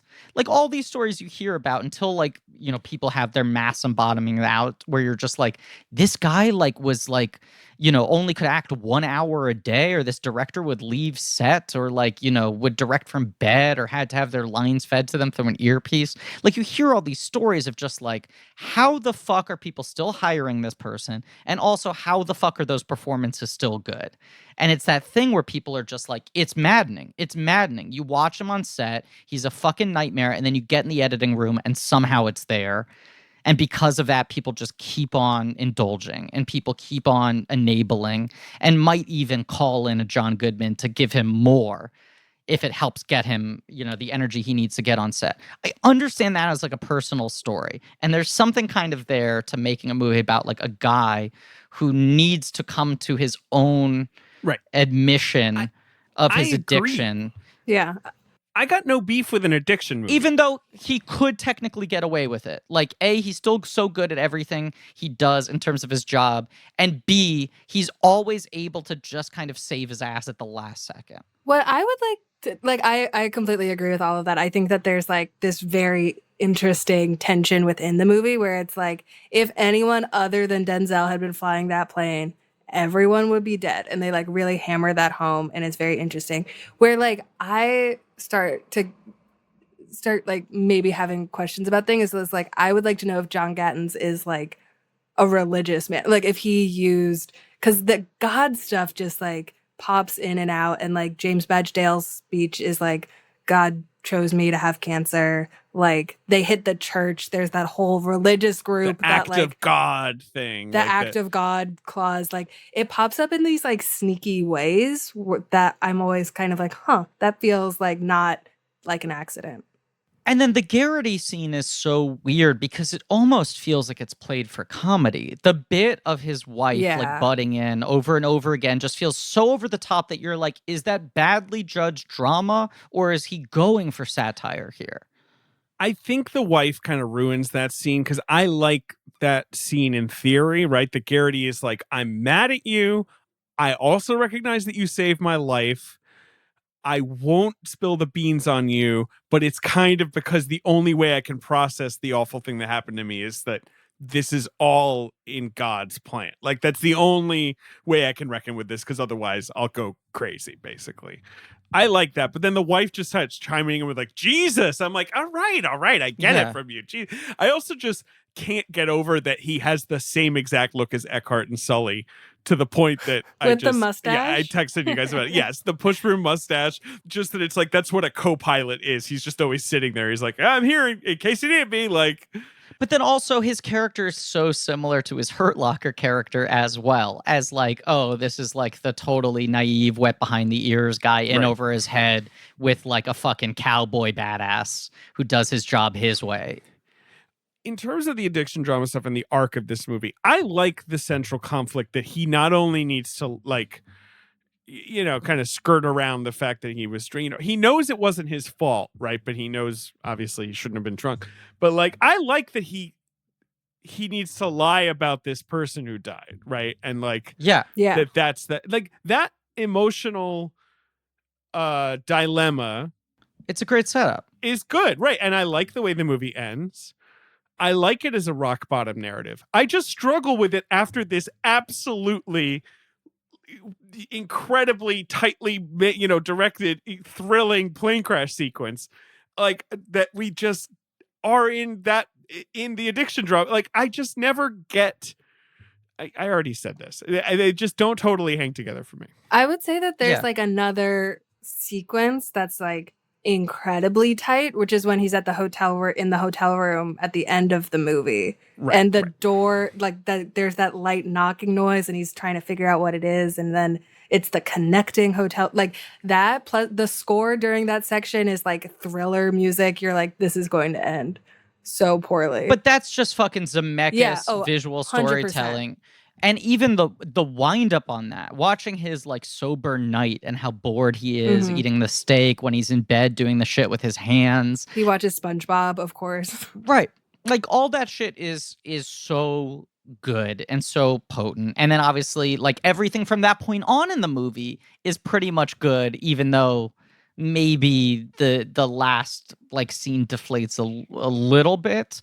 But it is odd. Like I think Kelly Reilly is doing a good job in this movie. Yeah. I think she is doing this better than most actors could. And especially for such a big movie with such a big star and a big director, to give it to someone who's established but not hyper famous, you know? It's like you're hiring someone just for acting talent and not for star power. I think she does a good job.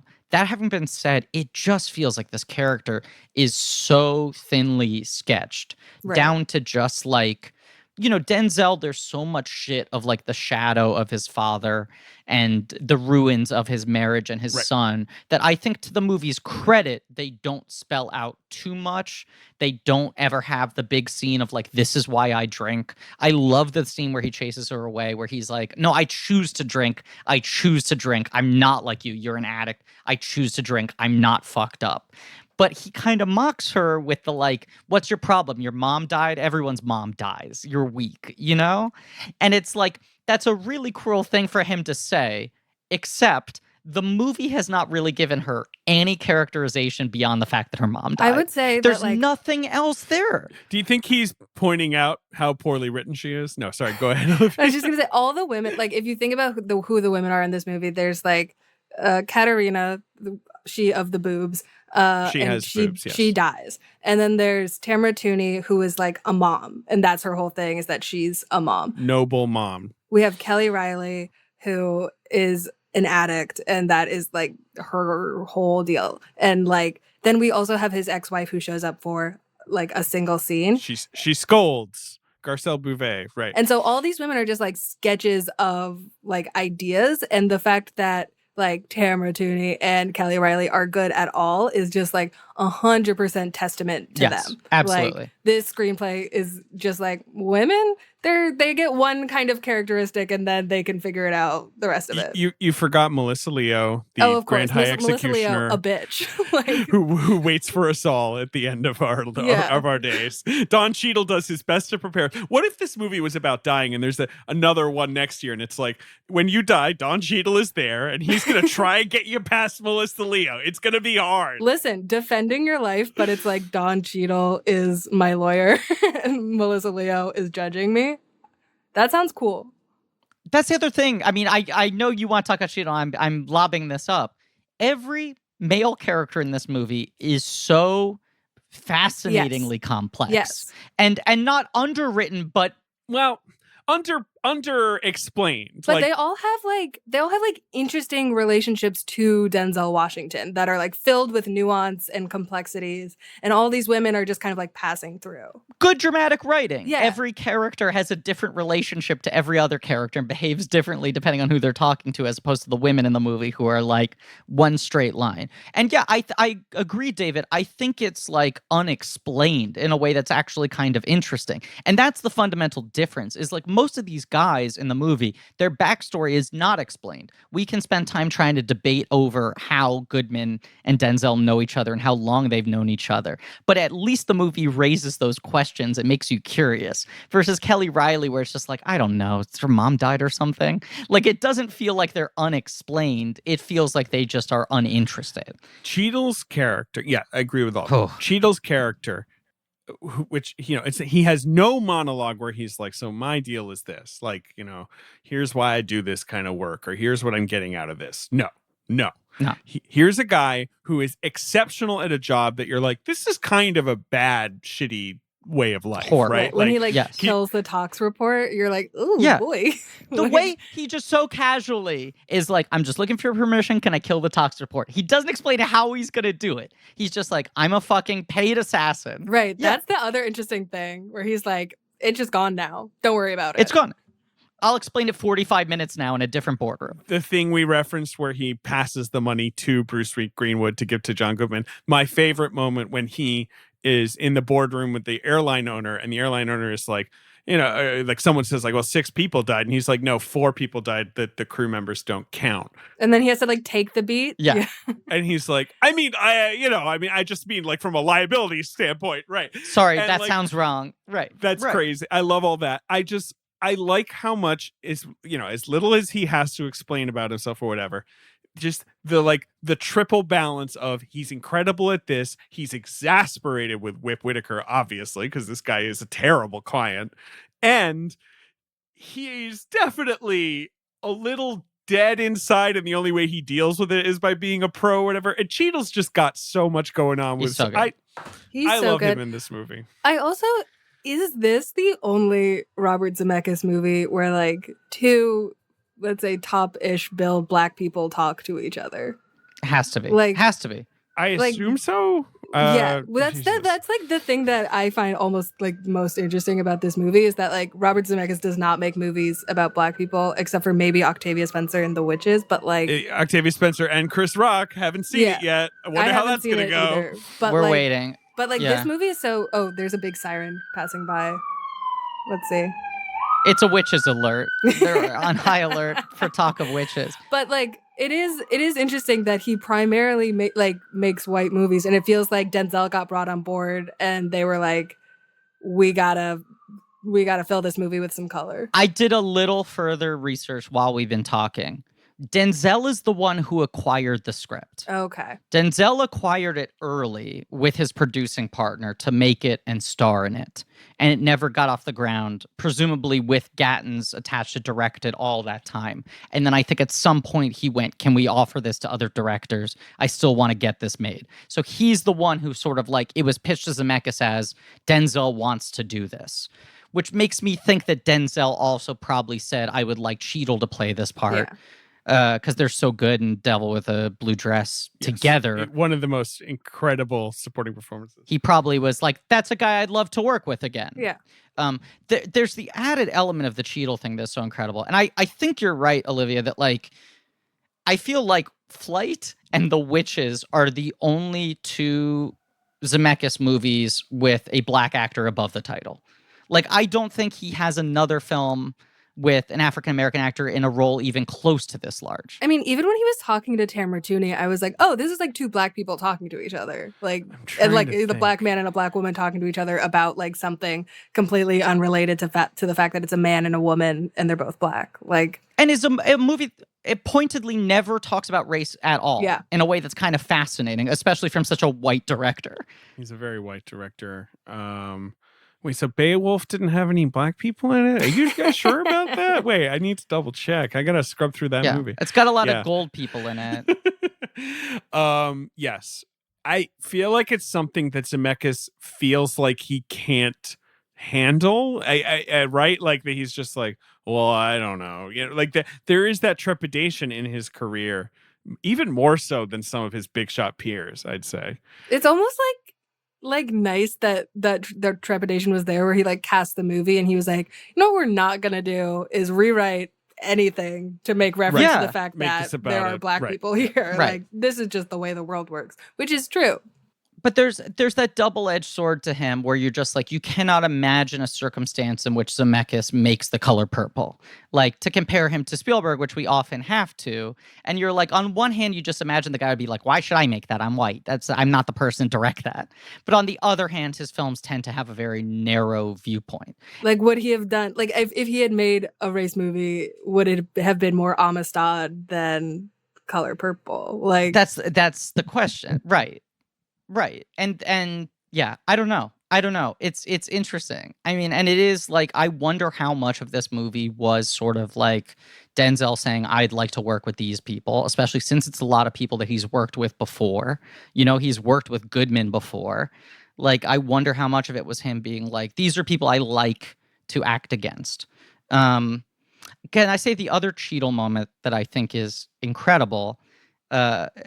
Because as you said, David, like he's constantly sort of like processing what a disaster this guy is as a client, right? That he's so good at his job, and like Whip Whitaker has this like Trump-like ability to absolutely sabotage every situation and make like everything legally more precarious for himself every time he opens his mouth. When they're having the conversation outside the wreckage of the plane, after they've had the talk about the vodka bottles and whatever, and Cheadle talks about like the simulation they ran and how every other pilot killed every other person on board. The thing he says where he's like, I knew from them when I met you that you were an arrogant scumbag. And it's such a fascinating thing that like this guy is essentially like very well paid to excuse his own moral compass and let shitty people get through loopholes in the law, right? And yet he's like, I find you reprehensible. Like, not only are you a nightmare client for me in terms of me doing my job successfully, but I dislike your character. The way he flips when they finally like knock on the door and then open the door and he's, you know, he's face the one down who's in the like, bathroom. holy shit, or whatever. He's like, is he dead? Is he dead? Just tell me if he's dead. He's not even like, oh my God, what happened? He's just like, oh, for crying out loud. Wait, did you guys think that the blood on the toilet kind of looked like Wilson from Castaway? Wow. Call back. I like saw it and I was like, wait. And then you get closer and it doesn't. But from like that first shot, it has like two eyes and like a face, a mouth. But that whole scene, like all of them are really shining in that scene. Yes, I think David's earbuds died. He's walked away. We're just looking at Blarp on his virtual background. I don't like it. Looks like the way it's set up is like Blarp is talking into a microphone. It's like Blarp has something to say.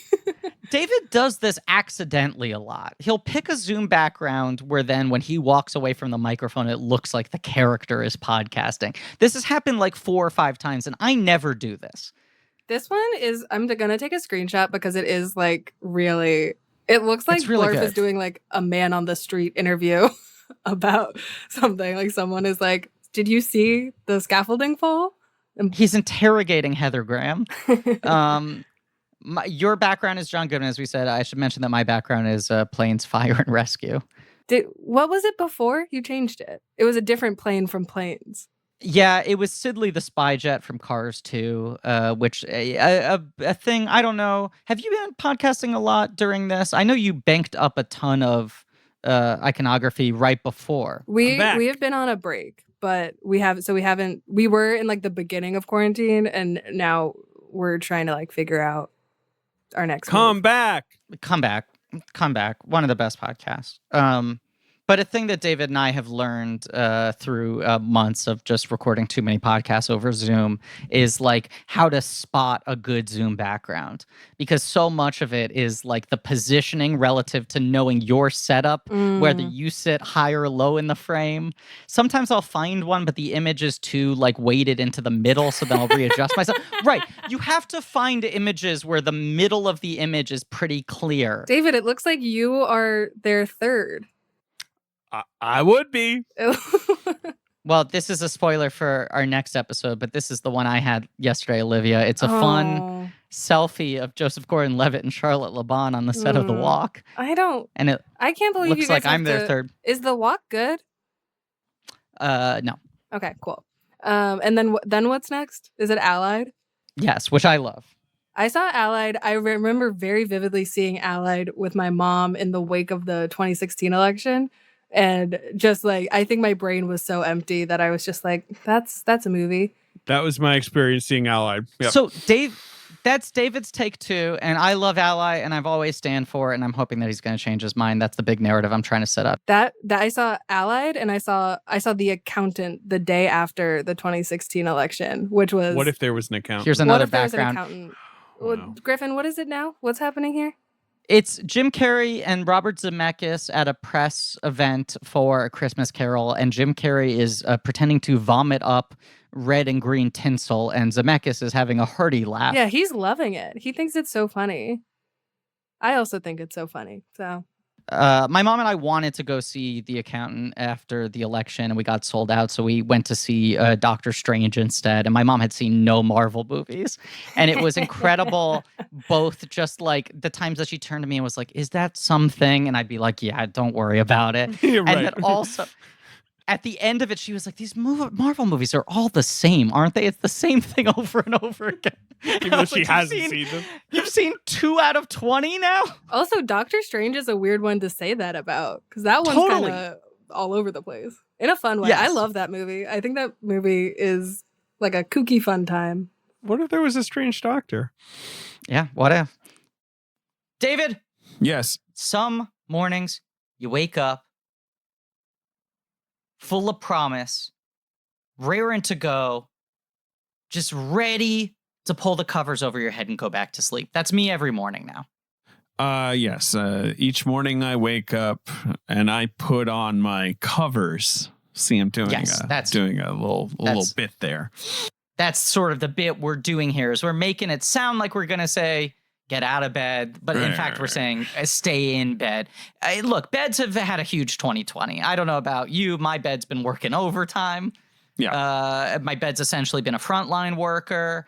If anything deserves to be plussed up, it's my bed and my sheets. Because no judgment, of course. But, having the most comfortable sheets in the world helps keep a bed a safe space. Yes, you're talking about Brooklyn. Okay. Yeah. Yeah, I love my Brooklyn sheets, David. Yes, the company started by Rich and Vicky that gives you beautiful home essentials that don't cost an arm and a leg. They work directly with manufacturers, so you get, of course, luxury without luxury markups. These are high thread count, but they don't feel snooty, right? Exactly. They have 50,000 5-star reviews and counting. Huge mistake you almost made there. I almost said 500 would be impressive. 50,000. 50,000. They've got a variety of sheets, colors, and patterns. They've got all kinds of materials. They've got comforters. They've got pillows. But they also have towels, loungewear. They've got all kinds of, they've got bath mats. I don't know, Griffin. Everything in my house is Brooklyn. I'm sitting in a Brooklyn chair right now. Brooklyn might be the sponsor on this show upon whom I've spent the most money. Right? I go back. I just go back and order more and more Brooklyn. A, I just go, let's have more sheets around the house. But B, I go, let me try the towels. Let me try the bath mats. I'm always happy with any Brooklyn product I receive. And you know what, David? What? What's up? Our listeners can get 10% off. They could get 10% off their first order if they go to brooklinen.com and use promo code CHECK. That's 10% off free shipping, David. 10% off your first order and free shipping if you go to BROOKLINEN.com and enter promo code CHECK for your 10% off your first order plus free shipping. Yeah, don't wait. Do something nice for yourself. It's brooklinen.com. Go there and use promo code CHECK at checkout. And just, give yourself a very merry bedmas. I don't know. Great. Thank you. Let's land this plane. Let's even roll it, perhaps. Gets the screenplay nomination, gets the Denzel actor nomination. It's his first nomination in over 10 years. This was his first time being nominated since he won for Training Day. He kind of has a fallow period after that. I mean, he directs 2 movies himself, but they don't become big Oscar hits. And he makes a lot of Tony Scott movies and a lot of Anton Fuqua movies. But he doesn't really do another highbrow movie for a while. He doesn't. Inside Man is the closest, which he's oh my god, right? Inside Man, one of my favorite movies of all time. Rules. Just absolutely perfect. But I feel like what I remember from this Oscar moment for him was almost Roman J. Israel-esque, where people were like, "Oh, we're not this is not Best Picture. This is not getting anything else, but we are just going to nominate Denzel." And it just felt like he was back in the territory of oh, right, I guess he's good in everything. We'll just sort of give him an automatic nomination every couple of years. Because he's been nominated 2 more times since this, or 3. Yeah, for Fences and then for Roman J. Israel. Roman J, right. And then, 2022, when Macbeth comes out. Olivia, supposedly 2021. I believe that movie is in the can. I believe that movie is done. Are you sure? I feel like I had heard that they didn't finish it, which scared me. well, I mean, it's possible they had to stop or whatever, but like, I think, well, anyway, people have seen stuff from that movie and slid into my DMs and told me about it. Did they say it was good? I can't, man, whatever. I mean, but I'm very excited for that. I'm very excited for him doing a Coen movie. I mean, it's only Joel, but and like, even who knows if they're gonna keep the like Shakespearean dialogue, but he can do that too. We've all seen Much Ado About Nothing, where he is incredible. Like peak hot for me is like that movie. Oh, he's unbelievably hot in that movie. That's him at his absolute sexiest. I mean, and even that pose on the poster where he's like this, where he's sort of doing the like pizza box, like that's a movie also where like everyone is so hot in it. So hot, just like perfect. Keaton, so hot in that movie. Keaton Reeves. Let's keep it going. I mean, he did Julius Caesar on Broadway, and he was also great. Obviously, he's done August Wilson, and he did Raisin in the Sun. He did The Iceman Cometh. He can do anything. I love that he's also like now, doing this thing where he produces these filmed versions of the August Wilson plays, like, and he wants to get the whole Pittsburgh cycle filmed, which I think is a great idea. Like, I'm enjoying this period of his career that, that he's sort of like, okay, I'll probably scale it back on the, Antoine Fuqua type action movie. So he did do Equalizer 2. He did, which also made $100 million. I know. I need to catch that one. But it does feel like, I mean, it's that thing I feel like we often talk about on this show of just like, man, I'd love to see like Tom Cruise let go and just become like elder statesman actor. Well, that is never going to happen. Like, that's the thing. It's like some of these guys can't fucking let go of being like the cool guy with the gun who gets the girl at the center of the poster. And Denzel, even though he comes from this classical theater background and started out as this guy who was like, movies, I don't know about this. It was a justified worry that he would maybe never let go of that grip. But it feels like he's entering a really interesting sort of zone and understanding of how he plays in his 60s and is going to challenge himself more as an actor. And Tom Cruise is probably going to die doing stunts, right? Oh my God, wait, I just realized another Clooney parallel, which is that they were both on medical dramas for a long ass time. Of course. He started out on St. Elsewhere. Yes. They are so intertwined. Also, Tom Cruise is going to die in space, and they're going to like keep it in the movie, and we're going to have to like watch it. I cannot believe they are letting Doug Liman direct the space movie. It boggles the mind. It's like Cruise is making a space movie. Elon Musk, of course, perfect, makes sense. That feels like a safe and sane decision for the people involved. Doug Liman's directing it. What are you doing? That's like bringing the Outbreak monkey onto a fucking spaceship. His whole directing style is he's like, I don't know, I just throw shit at the wall and like reshoot everything 12 times and like drive actors to the point of insanity. I mean, it should be like Chris McQuarrie, obviously, because they like work so well together and he has like such a good handle on it. Like, Or Joseph Kinski, like any of his other guys who are like these very calm, like mathematic. Even like Brad Bird, like that would be perfect. Put Brad Bird in space. Put Brad Bird on a spaceship. Right. Doug Liman describes his own process as limania. When people like revel in being like a nightmare at their job, it's like, no, that's a red flag, sweetie. He's a Whip Whitaker. He is a bit of a Whip Whitaker. And yet, Edge of Tomorrow is a masterpiece, and American Made ain't half bad. American Made is kind of fun. Yeah, American Made's pretty good. Caleb Landry Jones is good in that movie. The laundry bag himself. Please, Caleb Laundry Bag. Put some respect on his name. We love him. What's Laundry Bag up to? Is he playing another scary white boy in something? That's his beautiful niche. He's never done anything like that.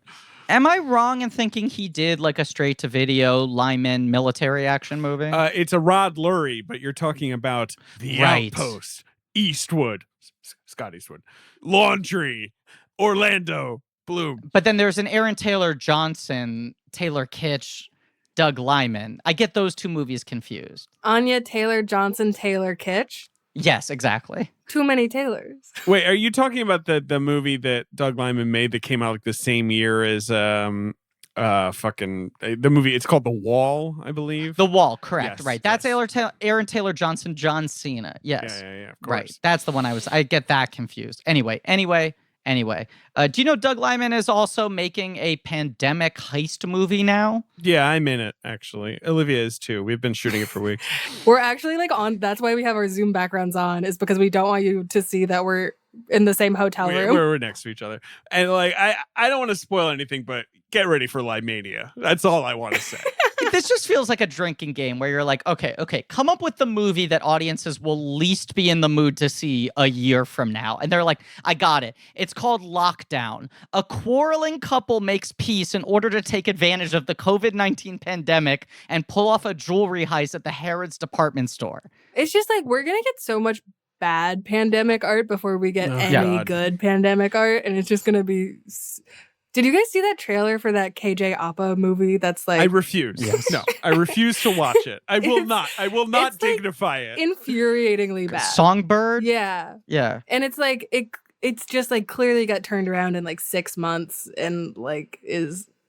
But also the belief that anyone wants to see those movies. Like, first of all, everyone is looking for escapist entertainment now, right? Yeah. Second of all, the last thing anyone's going to want to think about is this pandemic once the pandemic's over. Right. Like, I have a hard enough time now watching regular movies where people are like close up and I'm like, you can't do that.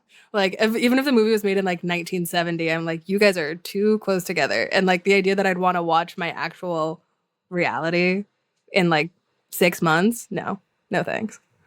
Hard agree. That Hemman said, congratulations to both of you on being cast in Lockdown. I should mention the rest of the cast: Anne Hathaway, Chiwetel Ejiofor, Ben Stiller, Stephen Merchant, Dule Hill, Mindy Kaling, Ben Kingsley. One of those people is a bitch, but we won't tell you which one. It's not who you think.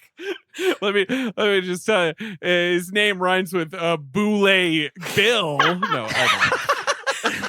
You thought you could never get enough tap dancing? David and I have gotten enough tap dancing. We'll laugh Too last much. a lifetime.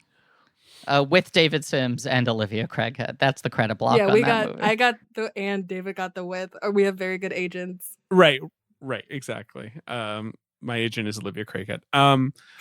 Flight ends with him giving an emotional testimony. It's a great scene. He says he's drunk right now. I don't think we have anything more to contribute about it. We're done talking about Flight, right? I wish the hearing were like 40 minutes. But okay, also the movie should end there. The movie continues to go on and sort of reveals itself to be a memory play almost, because he's like talking about this whole situation in prison, and then his son comes to visit, and his son is like, I have to write this essay for college about like the most interesting person I've never met. And it just, that really like kind of sucks the air out of it for me. Absolutely. It feels like the monologue that Hanks has at the end of Castaway. It's another like, I need to unpack the movie as explicitly as possible. It feels very like pedagogic, whatever. It's a bummer. It's a bummer. Both those scenes are a bummer. And it also feels like the son has not been the number one character you want to see him make good with throughout the movie. It's like, if anything, it's like Kelly Riley should be there at the end. Like the movie, there's like that picture of them celebrating the 1 year of his sobriety. And it's like, that should be the scene maybe, instead of like his son coming. Like, and also just the cheesiness of like, who are you? And he's like, that's a good question. And it's like, all right, fuck off. That really kind of bugged me. I don't care, but it's stupid. Yeah, the ending's a bummer, and the hearing is so good, and I think Melissa Leo's so good, especially because you built up like, get ready, she's a fucking buzzsaw, she's gonna tear you a new one, and then she comes in and her approach is to be almost overly empathetic, right? Where she's like, we're almost done here, and then she like hits him with the zinger. It's like, oh, like that's cool and smart, but she does it real careful, real sensitive. Right. She's like, oh, is that true? I'm willing to believe you, but is that true? Like everything's in that kind of pushing tone. Yeah. I just wish this movie, the last 40 minutes were just doing that hearing at length. I wanted to just see the two of them go at it for longer. Yeah, and then it should just end. Like that should be he should have his speech, and then like it should have a Sully ending. Is what I'm saying. It's like it should. Oh, could you imagine if this movie ended with Denzel saying, "I was drunk, and I'm drunk right now because I'm an alcoholic." Cut to black. I thought you were gonna say if Denzel ended it by being like, "I'm an alcoholic, and I would have done it in July." He should have done it in July. That was his biggest mistake. I wasn't even thinking of Sully, but of course, the greatest ending of all time versus Flight, a not very good ending. Guys, the box office game for this movie is one we've already done before. Do you know why, Griffin? Whoa. This movie opens number 2 behind a family film. Number 2 behind a family film that we covered? Yes. It's a family film that we covered, but is it Hotel Transylvania 1? No, it is not. But that is number 7. Whoa. But this is a family film that we covered. It's not a Spielberg. It's animated. Is it Happy Feet 2? No. I was going to say it's not a Brad Bird. No, it's not a Brad Bird. It's not a director we covered. It was a choice of sorts was made. There was a choosing. Oh. Did Ralph wreck the box office this weekend? He did. He's wrecking it. He said he was going to wreck it, and he followed through. He made double Flight. Yeah, Ben is feeling under the weather, so he's not on mic right now. Otherwise, Olivia, you would be subject to a long monologue about how large. Yes. Ralph is big and Vanellope is small, and they are good friends, and no one should ever say anything mean about them ever. That's the best kind of dynamic, is when one person is big and the other person is small. Look, if I made one key choice in the creation of this podcast, it's finding myself a 6'3" co-host. That's still paying off to this day. I'm saying we made a lot of other decisions after the fact, but that set us off on the right foot. Absolutely. So Wreck-It Ralph, number 1, Flight number 2. We've done this box office. I want to do 6 to 10 in this box office. Okay. Because it's a real smorgasbord. But I will tell you the top 5. So Wreck-It Ralph, Flight. Number 3 is Argo. Fuck yourself.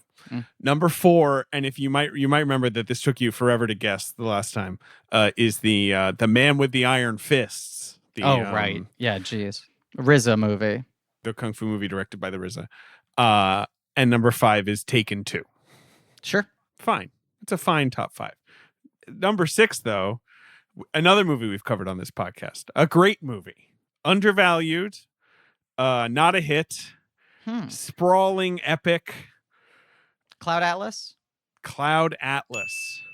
Olivia, have you seen Cloud Atlas? I have not seen Cloud Atlas. Olivia!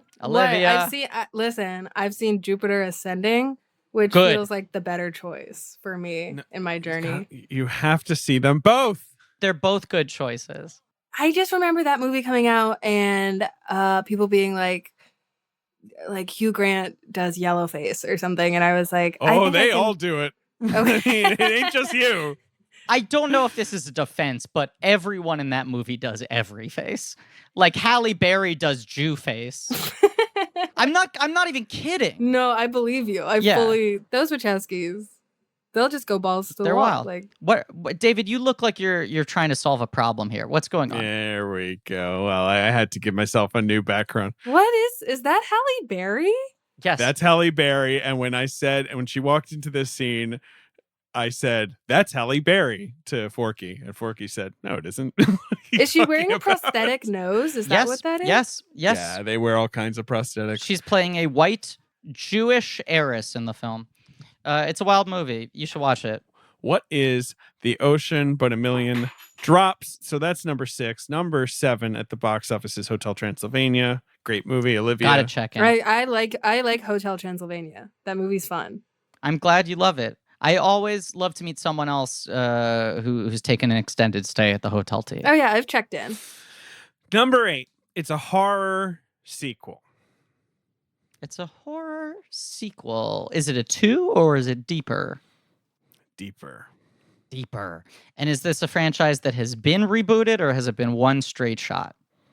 Been one straight shot, and I imagine a reboot must be coming. Now that you mention it, So is this a Paranormal Activity? that's correct. Is it 2? It must be 3. It's not 2 or the masterpiece that is Paranormal Activity 3. Is it 4?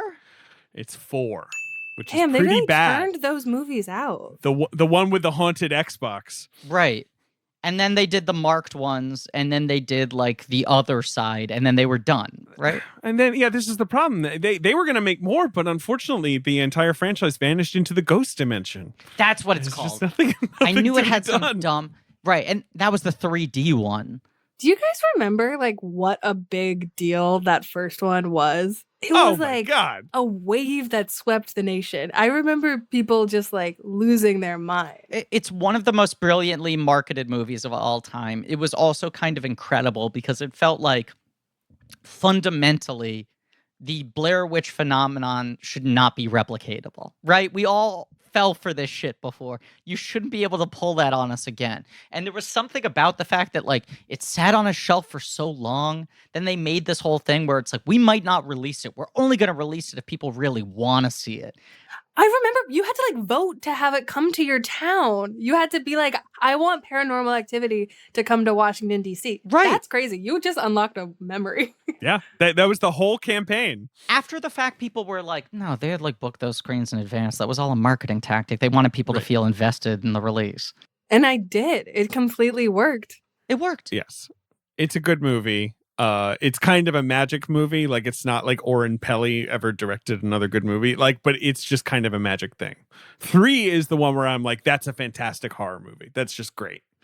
2 is just one again. 4, I remember, has the haunted Xbox. I have not seen the marked ones or the ghost dimension. I've only seen 1 and 3. I somehow just only saw the good ones. But I think they are rebooting it now. I feel like I read something lately. They have to be. It feels like Yeah. they would just make that into a TV show based on people's like Ring cameras now. That's what it's gonna be. It's gonna be some bullshit like that. Maybe like maybe reboot it like fucking short form. Like maybe it's just like make Paranormal Activity as a series of TikToks or whatever. I don't fucking I tried know. to launch Paranormal Activity and it didn't work. I had to get that out fast. I will say sometimes I'll see a TikTok of someone who is like recording like a dance video and then like their closet door closes really suddenly and they're like, did you guys see that? And I'm like genuinely scared. So I do That's think what you I'm could make saying. I'm not even being cynical, like being like, oh, make it a TikTok. I'm like, it probably would work well in that medium. Maybe they they wrung it dry at feature length. Make some spooky TikToks. I mean, I am shocked. This is me giving away a free idea to anyone, but I am shocked that no one has put like scripted content that like natively lives on TikTok, because it's a platform where people go and they're like, I have this crazy story that I'm going to take like 20 TikToks to tell you. And you'll just like scroll through the whole thing. And that's 20 minutes. That's an episode of TV. Like it's going to happen in the next year. It's definitely going to happen. Definitely going to happen. Olivia, I will pay you $10 billion in stock for that idea right now. Okay. Griffin, do you have an offer? No. I feel like I'm on Shark Tank. Shit, Griffin's in the room. 20 billion in stock. Oh God, Griffin's out negotiating me. That's my impression of everyone at Quibi. Olivia, I have like $1 crumpled up on the floor. So the offer is either That feels maybe worth more than Quibi stock at this moment. So This stock is gonna shoot right back up once the pandemic is over. Once the vaccine is out there, everyone's gonna re-download Quibi. once we're back on subways, because that's what where Quibi went wrong, is that we weren't commuting anymore. And so suddenly we couldn't watch Quibis. much like Whip Whitaker in Flight. Now that David is trying valiantly to defend Quibi, he is shedding a single blood tear. Number 9 at the box office is a comedy with a comedy star. Ha ha ha ho ho ho ho. Is it a Vince Vaughn movie? No, you're in the zone. Is it like one person?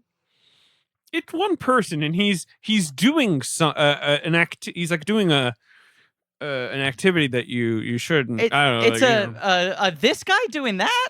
Yeah. Have not seen this movie. So it's like I assume it's like that frat pack. Is it a Wilson? Is it a Stiller? Nope. Neither. Is it a Black? No, a little bit less than these guys. These guys are real big shots. This is he's in the Sandler verse. He's in the Sandler verse. Is it a Kevin James Here Comes the Boom? The Boom, it's Here Comes the Boom. A pretty much straight up remake of Warrior a year after Warrior came out. But funny. Kevin James is funny. He is funny. This is the thing. I hate to say it, but Kevin James is funny. He's fundamentally funny. Kevin James is very funny. I wouldn't say I'm a fan, but I can never deny the fact that he is inherently funny. His vehicles tend to disinterest me, but I usually like him as like a supporting character. I enjoyed him very much in Hubie Halloween recently. Olivia, have you? When you said his vehicle, the first thing that came to mind, I thought you were talking about like his Segway. Yeah, I mean, I love him on a vehicle. I was like, I agree. I think he's really fun on the Segway. He's great. He's great in a vehicular mode. I think we all agree he should have won 6 Academy Awards for Hitch. Oh my God. He's good in Hitch. He's very good in Hitch. Hitch is great. I rewatched Hitch during quarantine and I was like, this is great. I should check out Hitch. Will Smith, funny in Hitch. Yeah. Number 10 at the box office is a horror sequel. A forgotten film. I know we're late on runtime, but can I say a Kevin James thing really quickly, just because I think it's juicy goss? Yeah. I might have told you this off mic at one point. That Kevin James is such a religious fanatic who opposes the idea of evolution that I think it was on Here Comes the Boom. Because that film takes place at a school. They were filming a scene in a library, and he insisted that they remove all books that referenced evolution from the set before he filmed. Is that true? That is true. Wow. That is true. Oh, I don't know if I like Kevin James anymore. I cannot cite my source, but that is true. What was he afraid of? Like that they'd see the title, they'd see like a Darwin book in the background and be like, guess it's real. Yeah. Oh, fuck. That book looks good. Just Look at from the that spine. It's like, shit. oh. I'm not even listening to dialogue anymore. Ugh, look at that binding. Anyway, yeah, Kevin James, the funny guy. David, what's number 10 at the box office? It's a horror sequel. It's also I don't want to say, I have to. We're late. It's also a video game movie. Is it the Silent Hill Redemption? Revelation, not Redemption. Okay. How dare you? I knew it was a re. Just this sort of funny thing where like Silent Hill, the movie, which I like, is based on mostly based on Silent Hill 1. And for some reason, Silent Hill 2 is based on Silent Hill 3. I don't know. Anyway, Pyramid Head. He was an up and coming star back then. He was sort of in that Kelly Riley zone where you're like, God. Yeah, Goodman could have played Pyramid Head. He would have fucking nailed it. oh, Anyway, would have been great. Can I? Is Pyramid Head a man who has a pyramid for a head? You nailed it. Yes, but also you'll be so happy with the results. It's everything you think it is and more.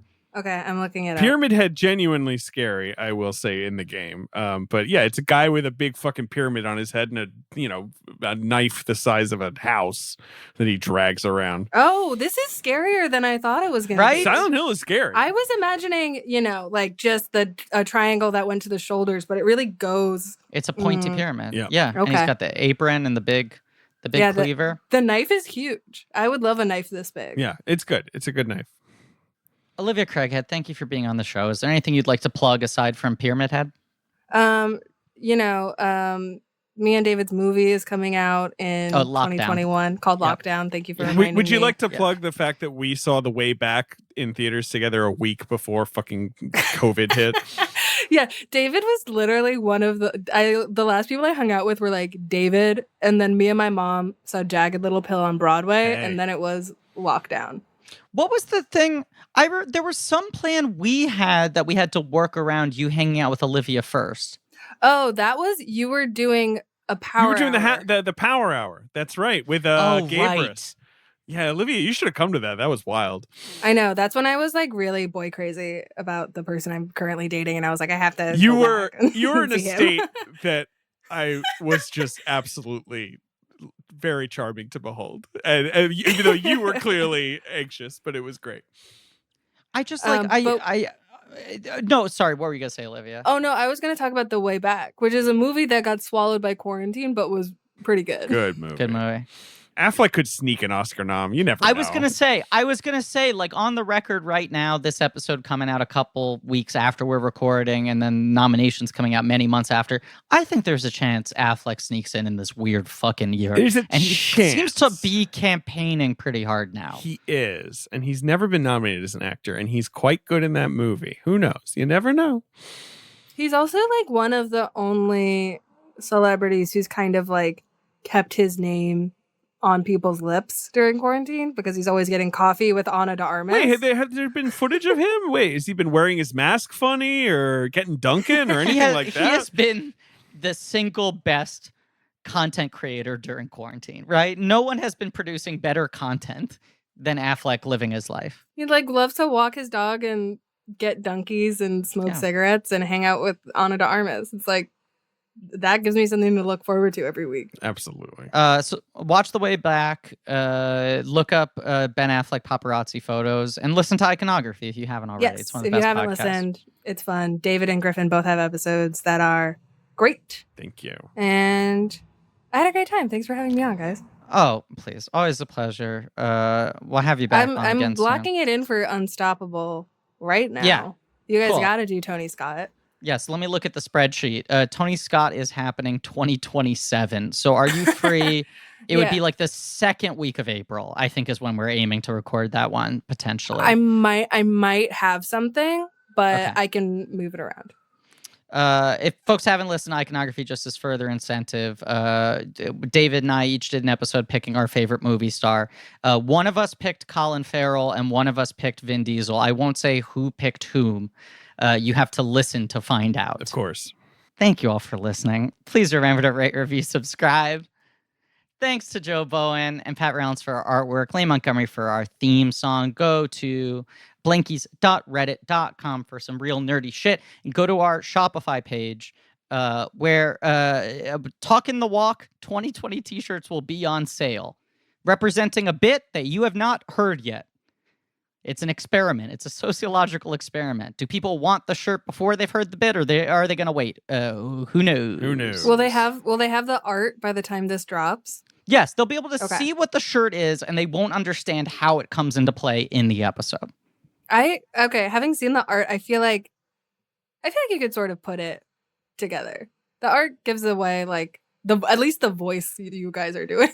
I think you'll be surprised. Honestly, I think folks will be surprised. But you've seen the art and you liked it. I love the art. It's one of my favorite jokes. It is. It's a great joke. It's so funny to just like say at any given moment. Yeah.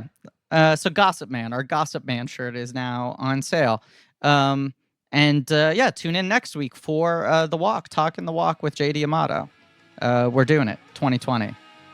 Just a very normal episode with no weird tricks up its sleeve. And as always,